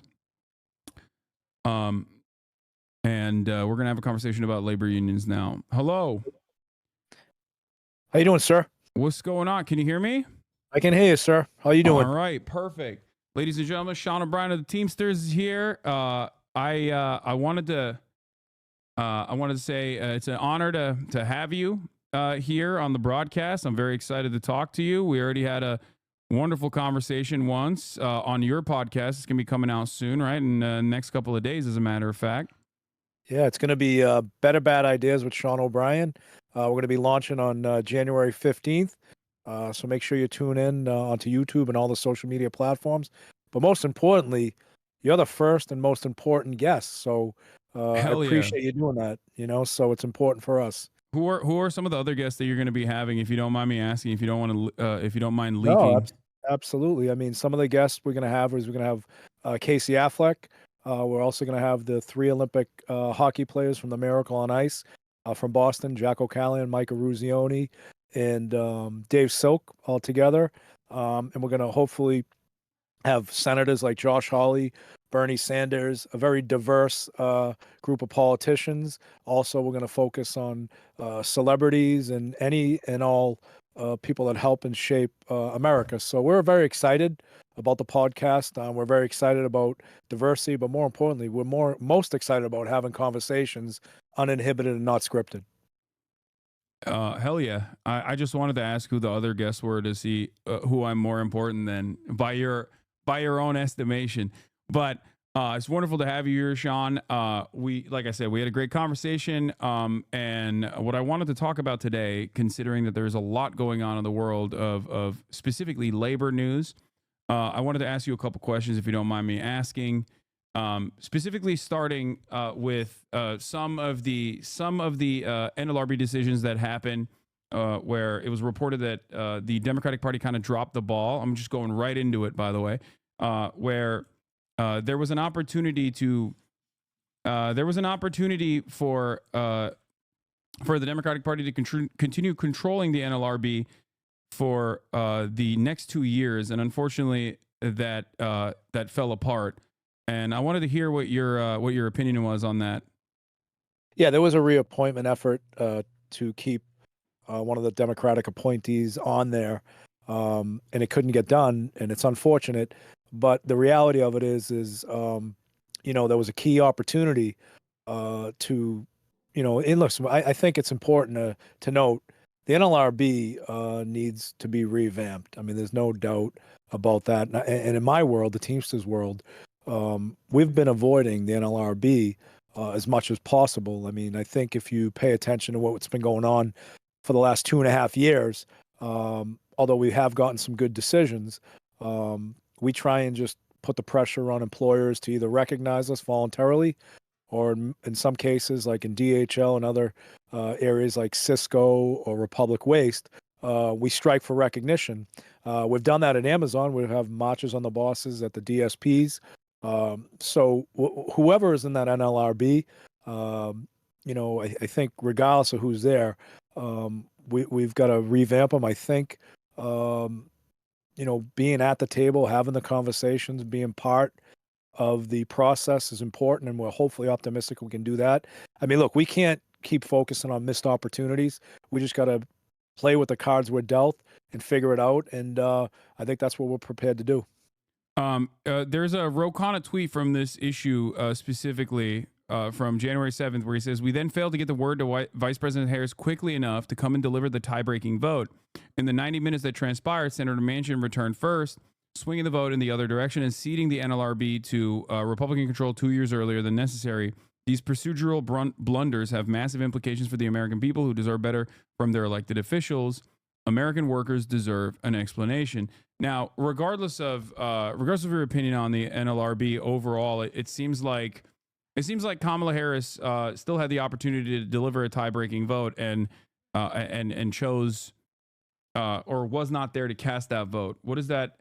Does that track with at least your immediate involvement with Kamala Harris? Because you've been in rooms where you directly talk to Kamala Harris as well for labor specific issues. Well, I mean, look, if you miss the bell or you don't show up for work in the real world, you're in trouble, right? But there's no consequences for her. She should have been there. She should have done the right thing. And this is what the problem has been all along. Ro Khanna has been a great advocate for working people. I spent a lot of time with him. And look, he'd have the inside track on what actually happened. But, if you're expected to be there and you can actually make an influential decision, then be there regardless of whether you won the election or not. Now, we can speculate, or I could speculate, maybe she didn't care because she lost. I don't know whether that's true or not, but, based upon my experiences and based upon the election results, maybe she just doesn't care anymore. And, elections have consequences, and it's clearly a consequence of an election. Yeah. So here's the other side of the story. So in terms of Josh Hawley, you've talked about him with we even had a conversation about Josh Hawley where you believe that he is you had a conversation with him. You believe that he's committed to the statements that we've heard from him very publicly about supporting labor unions. And I guess the question I have is, or at least the fears I have, and this is echoed by my friend Alex Press as well, that with the Trump-backed NLRB appointments or new NLRB judges, do you feel like there is something to fear with respect to the the judge is potentially opposing the Teamsters argument that Amazon is a joint employer of its drivers, specifically the ones that we're talking about with the strikes that are happening or were happening all around the country. I mean, the fear of the unknown obviously is not a comfortable position to be in. We're hopefully optimistic by having conversations with people like Josh Hawley, working bipartisan across the aisle, that we can convince and also support previous rulings that have determined they are, in fact, a joint employer. So time will tell, but I will say this about Josh Hawley. Josh Hawley, since the day we've been working with him, hasn't wavered on anything that we've asked him to do. He showed up at picket lines in Missouri. And look, there's a lot of Democrats that haven't done the right thing either. I mean, you mentioned Joe Manchin. That guy is. Oh yeah. Thank God he's leaving. I mean, talk about being bought and paid for. I mean, that guy comes from a blue collar state that went right to work. And he flip flops more than anybody I've ever seen in my life. Matter of fact, when my first time down in D.C., probably the first week I was living here, I was in a supermarket, and I don't go to self-checkouts because they eliminate jobs. And I looked over, and there was Joe Manchin in a self-checkout while the line for a regular cashier was about 13 people deep. And it just goes to show you that, it's all about him. And thank Maybe God he was he's trying to gone. steal. You never know. I mean, they do have sticky fingers, some of those guys. Oh yeah. Okay, I want to run this by you. I've made an argument time and time again for Democratic leadership to utilize federal regulatory agencies against some of the Democratic Party members that refuse to play ball when they're whipping votes. And this isn't necessarily to I guess politicize the federal agencies, but it's to simply enforce the regulatory mechanisms that are existing upon members of Congress, regardless of their party affiliation. Joe Manchin, I think, is a fantastic target for conflict of interest, whether it be his, I believe his daughter is a big pharmaceutical executive that has dealings with the state that Joe Manchin is was a senator in West Virginia. His brother, I believe, also operates coal mines. So not only do these guys engage in a lot of insider trading, they also have direct involvement with a lot of these companies, and I think it deserves investigation. What do you think about what do you think about utilizing these government agencies against politicians to make sure that they also are treated like regular citizens are? Because if there was this sort of rampant corruption being conducted by regular citizens, you would expect the government agencies to actually deal with them, right, and investigate them. I mean, there's no doubt rules and regulations are there for a reason. They should be enforced across the board, regardless of who you are or what you do. And you make great points about conflict of interest. I mean, you can look at Joe Manchin. You can look at Chuck Schumer. I mean, you look at all the egregious violations that have happened to our workers, our members that work at Amazon, and come to find out, taking donations from Amazon. He's not the only one. There's a lot of Democrats and Republicans that are taking donations, but his daughter's a big lobbyist for Amazon. Wouldn't sign off on an Amazon letter for DSP, wouldn't sign off on a support letter when we were on the verge of striking UPS. So, Manchin's not the only one. There's a lot of questionable ethics going on all around. And to your point, if there's checks and balances, there's a reason for checks and balances. And look, rules and regulations are no different than a collective bargaining agreement. If you don't enforce that collective bargaining agreement and utilize the enforcement and the mechanisms to right a wrong, then it's no different in the federal government if you're not utilizing the process and the agencies to fix corruptions and bad behavior, more importantly. And it should be an example. I mean, look, these elected officials should be viewed upon as elite leadership of the greatest nation in the world, and they should be held accountable so that everybody else, no matter what they do, no matter what rules and regulations are in place, that they follow those rules and regulations. They should be the example. Absolutely. I want to switch gears here for a second and ask you about, and I don't know if you don't want to talk about this at all, but I want to ask about what Trump has said specifically about UAW leadership, specifically Sean Fain. Do you feel like, especially considering that Elon Musk obviously has crosshairs on him as well, do you feel like there will be any additional repercussions coming from the incoming administration against them? Because there are obviously a lot of people that are in positions of power now that have put crosshairs on him and the UAW as well. Yeah, I haven't specifically spoke. I have spoken to President-elect Trump, but I haven't spoken specifically about Sean Fain, the UAW, or any other union at all. I mean, what I've tried to do, and I think we've been successful, is try and have conversations in a broader sense about what's important to labor, what's important to working people. And I think whether people agree or disagree, because no matter what you do in any situation, there's always going to be spectators that have never engaged in the sport that are going to be on the sidelines critiquing you and telling you how you should play the game. But I think what's important is that, you look at the nominee for Secretary of Labor. Now, people can say, we'll see what she's going to do, but she's taken some positions. Not every position she's taken has supported labor, but the ones that count, like the PRO Act and everything else, that happened because of conversations that I specifically had with President-elect Trump in convincing him that, what was said during the election from the Republican side and also himself, as far as, we want to support working people, we're not against labor unions, that this was an opportunity for him to make a bold move to make this appointment. In a perfect world, I would love everybody to embrace and agree with everything everybody does, but it doesn't happen. As far as retribution, retaliation, I can't speak to that because I don't know what the history is. I know about retribution and retaliation because when I spoke at the RNC, there was no secret that the far left and a lot of these politicians, senators, Democratic senators and elected, came after me fast and furious, and that's okay. But as far as what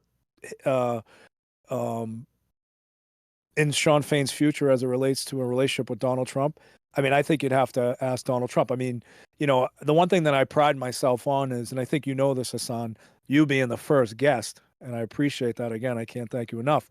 But, I don't get into name calling. I don't get into saying anything else. But I know, hearing from different opinions when, you're berating someone, whether it's Donald Trump, Joe Biden, or anybody else personally, I think people take that very personally. But I don't know what that means. I mean, what are you hearing? So I do actually. It's a great question because I wanted to ask you specifically not about what Trump is slated to do, but also given your experience in a leadership role in obviously the Teamsters is a massive union. There is a lot of outside noise right now, it seems, against Sean, and some noise utilizing like discontent within the union as well. Many people, this is from Alex Press, many people speaking out against Sean Fain are supporters of the admin caucus that, of course, may not have played all that great of a role in the initial phases of in the UAW, and are potentially looking to team up with Donald Trump. So, given your experience, I wanted to hear what you thought about that, considering that there might be people in Trump's orbit that will work to basically get Sean out of the leadership position, going around and talking about like Sean Fain being corrupt. But even though those corruption charges are just they have no like real legal standing, and it seems like there's a lot of wrecker behavior being exhibited by parties that are more self-interested. And considering your experience, I wanted to hear if you've heard anything about this, if you've seen anything like this, and what would that look like if there was any sort of internal dynamics here? I think battle. I try not to get involved in any other union's politics, but what I have read Obviously, there was a DOJ. There was been articles in numerous media outlets that said there was a DOJ investigation about inappropriations or anything else, and I'm not sure where that's coming from. But that was over the summer and I think early or late spring. So I'm not sure where that's coming from. I would assume. I don't know about a partnership with the Trump administration or anything else like that, but I would assume there's some controversy. There's some controversy probably within the membership. I mean, from what I know of his membership, he represents auto workers, which are very hardworking backbone of this country, and he also represents grad students, professors, and grad students, Yeah. and everything else. So, of course, two different worlds, right? Two different opinions on a lot of things. So I would assume a lot of the criticisms and or attacks against Sean Fain are coming internally, where people may be looking for allies externally to try and achieve goals of getting him out of leadership. That's my unqualified opinion, not knowing the politics. I could talk about the Teamsters Union, the politics. Look, I'm sure there's people, and I know there's people that didn't agree with our position in this election, and that's okay. That's the beauty of being in a democratic union. That's the beauty of being an American. But at the end of the day, a lot of this rhetoric, a lot of these accusations that I incurred and that Brother Fain's incurring now could be some internal forces that don't agree with how his organization is being run. So, it's all comes down to politics at the end of the day. We've got politics in the United States, and we also got union politics. And I always tell people it's a full contact sport, and elections bring the worst out in people. So, okay, last question about Fain before I move on. But I wanted to hear what you think personally about his leadership over the past couple of years. Like, look, it's not. I'm a fan. But I wanted to, considering your experience as a union leader, I wanted to hear if you'd elaborate on that. Yeah, I mean, I think he did a good job through the strike. I mean, he took down 3 of the major automakers. I think he got I don't know the ins and outs of the contract. You hear different things, and I haven't had a conversation with him about what was achieved and what was not achieved. I think politically coming in, I know this because I met with Sean early on when they won. I met with him and his team, and he won a tough election by only 500 votes.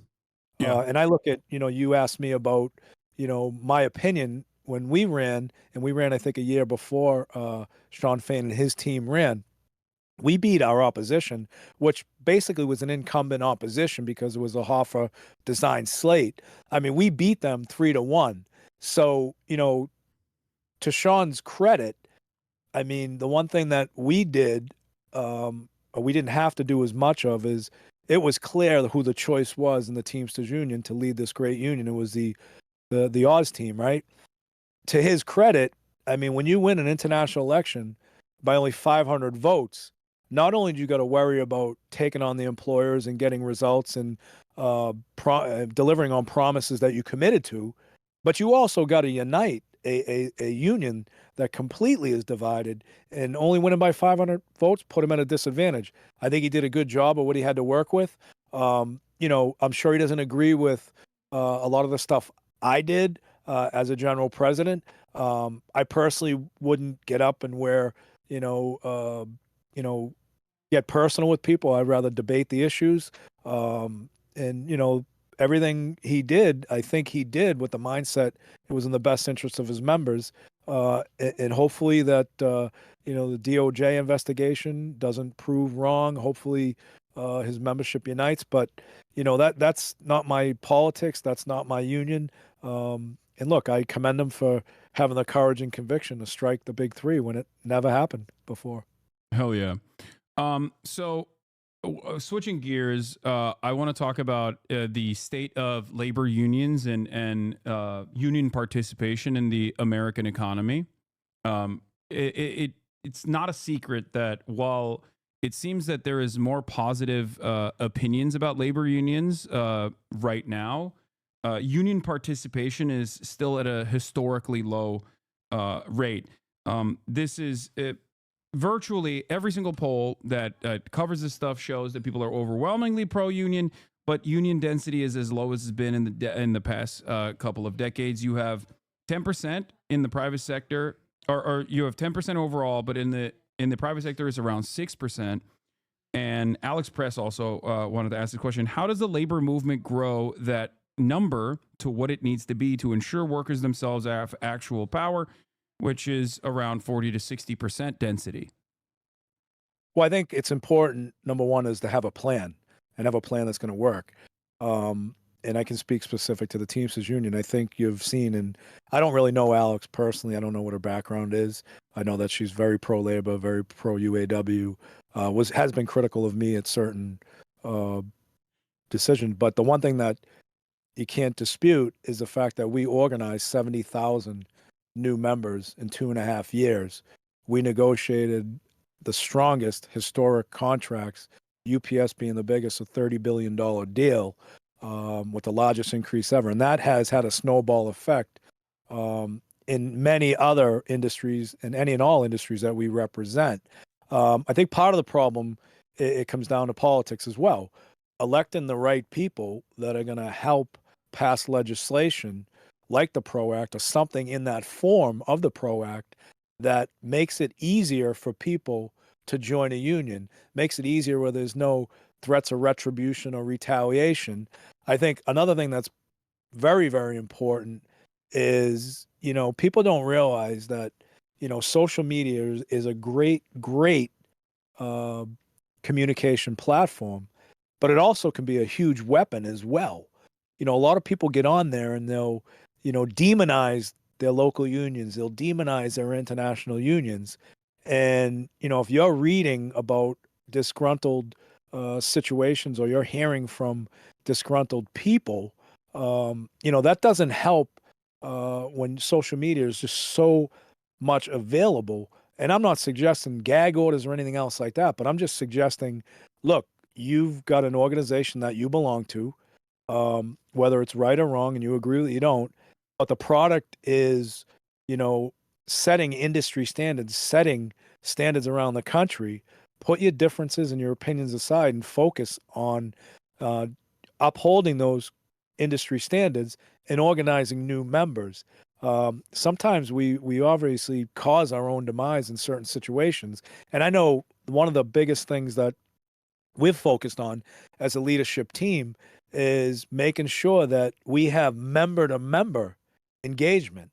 We utilize our rank and file members that work in similar industries to go out there and have conversations with people that work non-union, that do the same job, and highlight the benefits of working under a collective bargaining agreement, the wages, the benefits, more importantly, the respect and dignity and the protections. And, I think, there's a number of situations or things that will help grow the union density.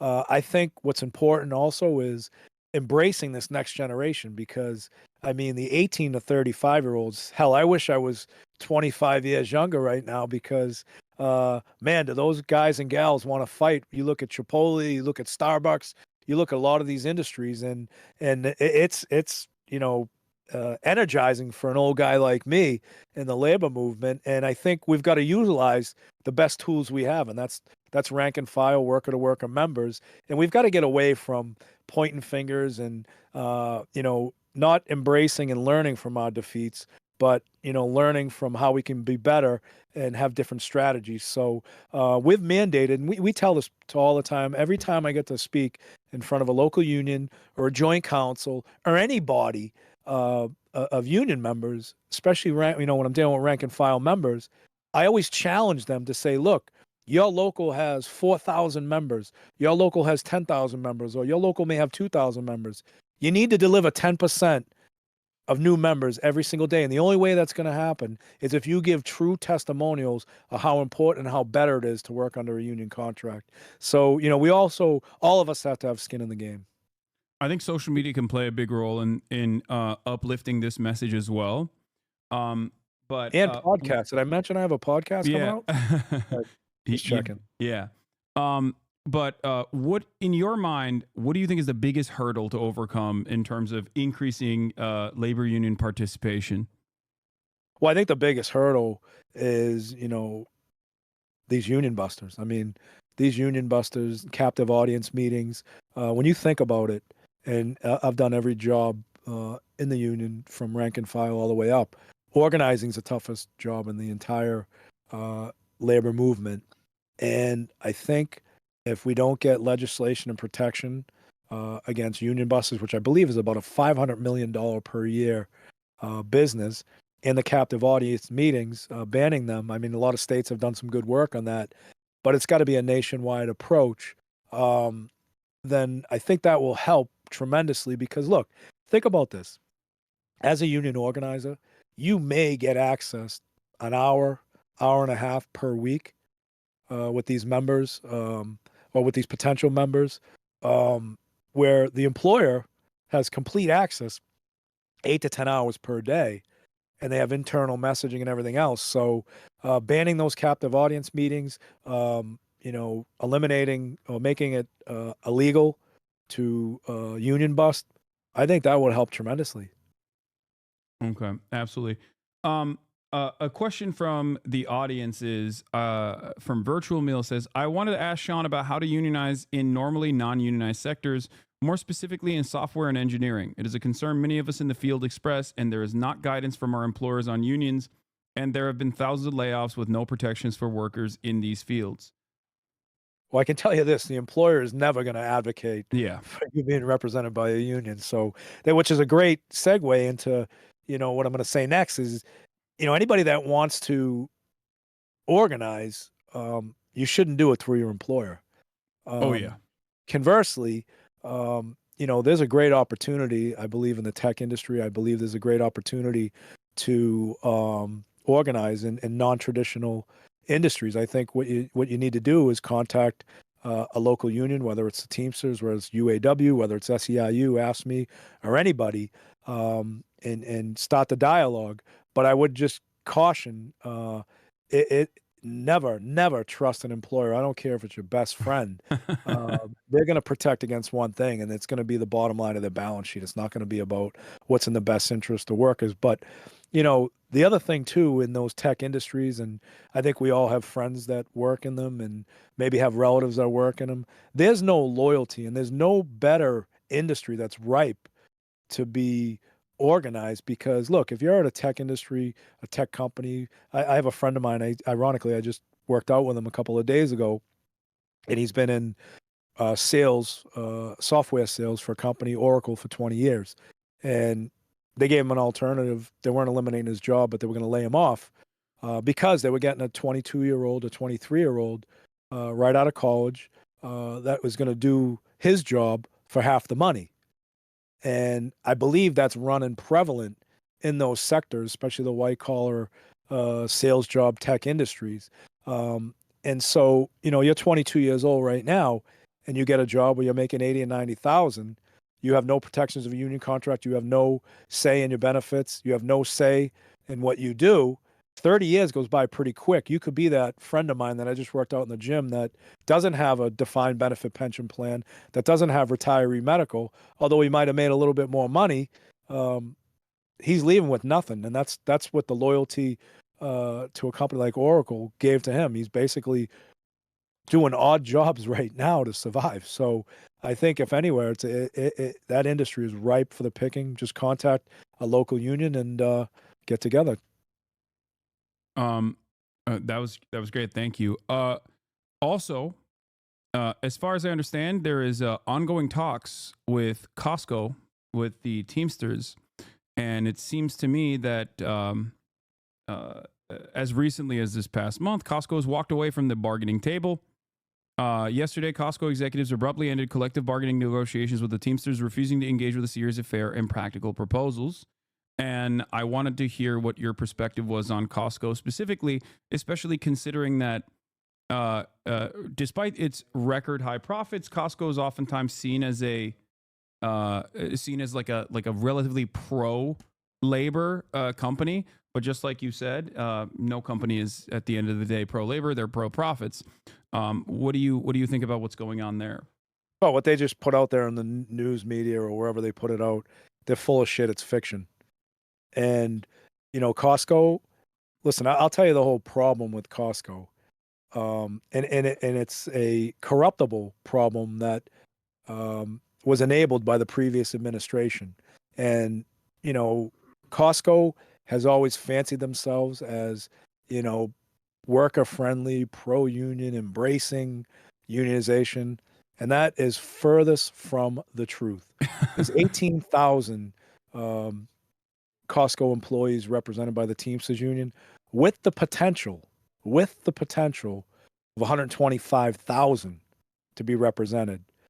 And it's funny, when we took over, their whole attitude has changed. And, they thought that it was going to be the same old. When I say they, the employer. And we had an organizing drive, I believe, in Local 822. James Wright is one of my vice presidents in Virginia. And for a company that was so pro-union and embraced their workforce and appreciate it, I've never seen a more aggressive anti-union campaign launched against us. And we fought real fucking hard. We spent a lot of money. We won that. And we accreted them to the national agreement. And it was good that happened because we exposed them. They're actually suffering from a disease called diabetes, right? And they should be actually telling the truth that they don't want the Teamsters Union, that they don't want to allow us to organize. So I went to the first opening negotiations in November, and I'll tell you, I'm a person, a leader that believes in leading from the front. I believe in discipline and having respect. Whether I like you or I don't like you, you're my opponent. I'm going to respect you until it's time not to respect you. So we sit down at these negotiations. They show up 45 minutes late. We have our whole negotiating committee, rank and file there. And I ask them right across the table before we even start, let me ask you fools something. If one of our members showed up late for work, what do you do to them? We write them up. I said, what's going to be your consequences? And they laughed and joked. I said, I'll be very clear and very transparent with you that you better take these negotiations seriously because it's not going to be like it is. We are not going beyond the expiration date of January 31st. And we will strike your ass if you don't give us card check neutrality. Are you willing to give us card check neutrality? This was in November or October. And they said, we really don't believe in that. So I thought they were pro-labor. What happened? Right, exactly. So we got up and we walked out and we told them, we'll see you 30 days before the contract expires. What is not being reported is that thankfully we got almost a $350 million strike and defense fund. So last night I was on the phone with our lead negotiator and our legal counsel, and we are going to, through a general executive board decision, pay each and every worker, if there is a strike, $1,000 per week. So they're not going to be financially compromised, our members. Their families aren't going to be compromised. And we are going to take it to the street and make an example. And we're going to make them be a pro-worker, pro-union company, one way or the other. You can guarantee that. Hell yeah. That's the same with United Airlines. United Airlines is another big battle we have going on. Yeah. Where, again, greed, not appreciating our members, thinking that it's going to be the same old, hiding behind an antiquated Railway Labor Act that keeps moving the goal line every time. I mean, I just wish for once we could just strike them hard. And we will at some point. Yeah. So if you don't mind me asking, if you could elaborate on card check neutrality for those in the audience, why is it so important to have card check neutrality? What is card check neutrality? Well, card check neutrality is basically when you get the majority of representation cards. So when you're organizing a company and it's authorization, you're getting authorization from the employees to petition for representation through the National Labor Relations Board. So that basically gives the ability to file cards under the National Labor Relations Act. When you get the majority of the cards, there's a lot of good employers out there that if you get the majority of the cards, meaning that if there's 100 workers and you have 75 cards, signed out of 100, and you go to the employer and say, look, do you want to go through this drawn out process where we potentially could strike you for recognition? And or do you want to sit down, you value your workers, voluntarily recognize our your employees, our potential members, and let's sit down and work out a contract. So it kind of eliminates the process. Well, it does eliminate the process of the National Labor Relations Boards. In some cases, we've had card check with companies where you both agree on a third-party arbitrator to verify the people that are in the unit and verify the numbers, and then you sit down and negotiate a contract. And it's a great process, but it's also a great litmus test to see how embracing employers are of welcoming unions. In the tier of being open to unionization, I would say that obviously even asking for a third-party arbitration is going to be still an additional layer of stopping the unionization process, even though it's obviously still better than trying to actively combat it and taking it up to the NLRB. And the best possible outcome is that they immediately say, okay, we're open to it, right? Right. And then you sit down and the tough part right now is in any and all negotiations under the current system is, let's say you organize a company traditionally through the National Labor Relations Board, you win that election. I think the average is 406 days if you're successful to negotiate a collective bargaining agreement for the first time. But what exists, no matter what, through that process, especially if it was a contentious organizing drive victory, is that employer will continue to stall, will continue to threaten, intimidate workers while you're going through that process of collective bargaining. So that's why it's important that, we've got to have laws that protect workers, not just during the organizing campaign, but throughout the process of collective bargaining, but also having a mechanism, an arbitration, decide, obviously rule on a first contract if the parties can't agree on it, meaning that, we come to impasse, then you submit it to an arbitrator. And I think that's a version of the PRO Act so that people can actually achieve that goal of getting the first contract.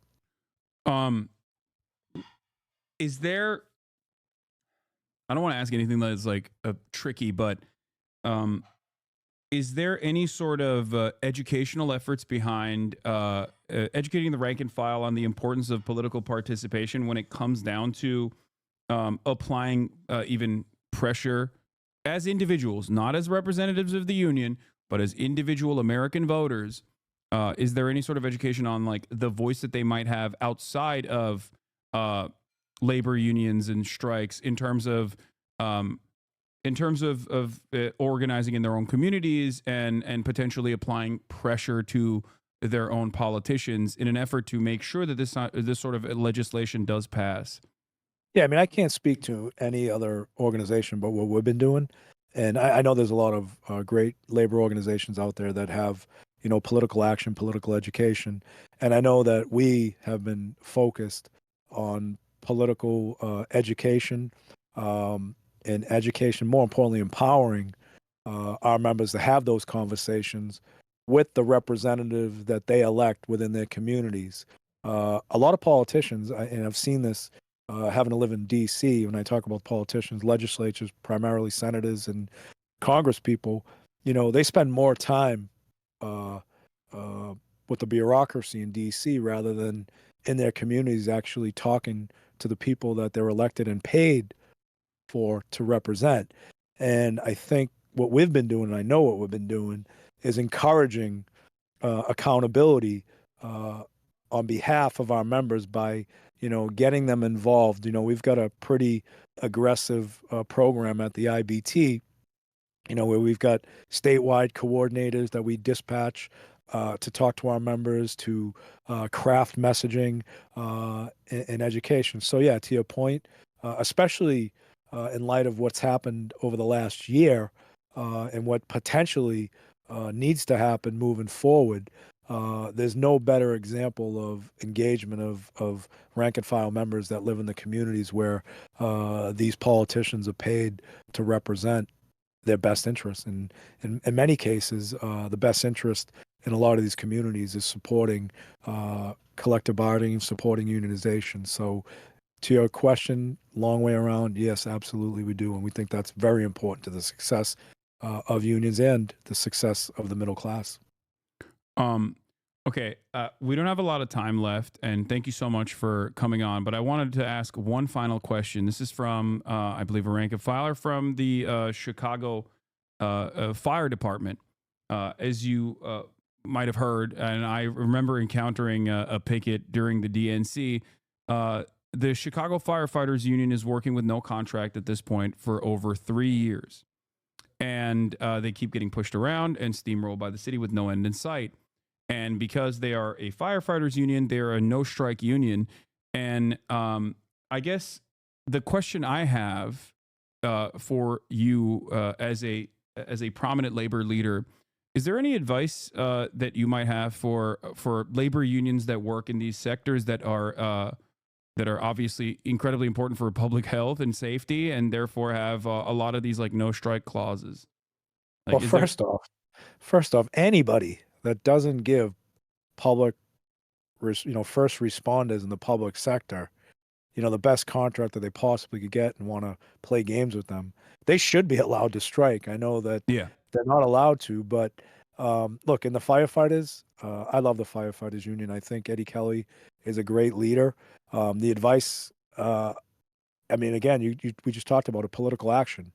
Again, we are electing these people that are deciding on and negotiating and deciding on our contracts. At the end of the day, I think you just got to be vigilant. Look, no politician, no governor, no mayor, no city councilor wants any type of public negative exposure, especially with firefighters. Look, every bad situation that possibly could happen, those are the first men and women that show up.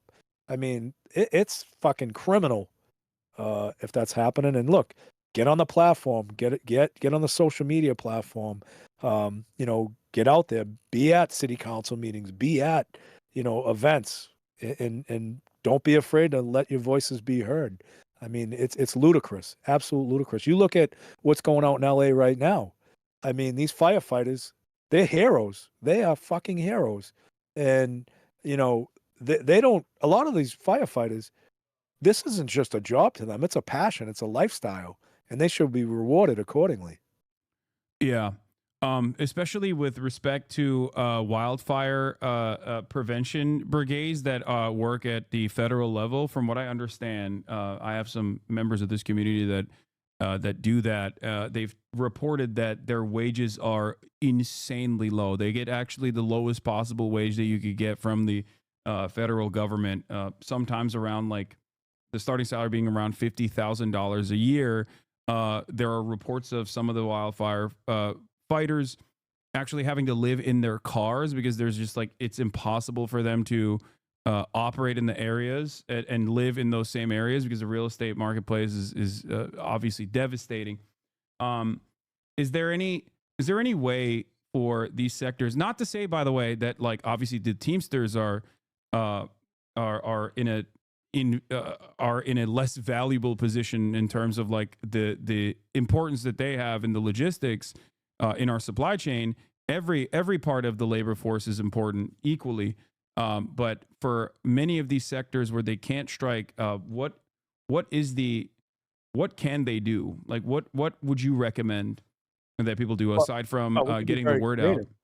Look, the one thing that is prevalent and not always practiced in the labor movement is solidarity.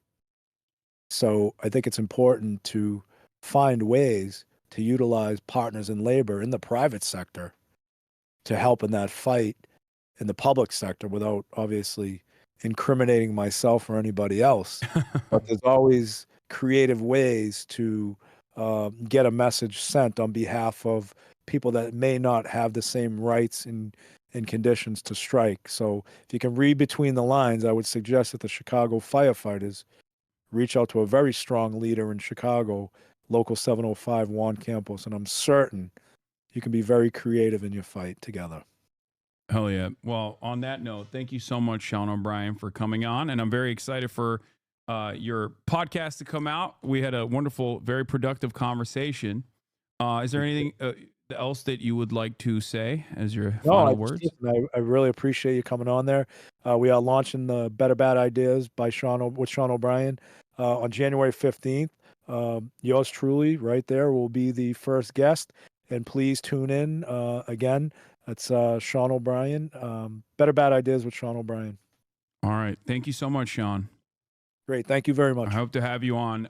Maybe we can work out one of these days. Yeah, we're supposed to work out. You got some dental work done, I understand. Yeah. And I'm a victim of like 6 implants, so I know what's up. Yeah, it was. Hey, at least you got good dental coverage, though. That's good. Thank God for the union. Hell yeah. All right. Have a good one. Thank you, brother. Bye.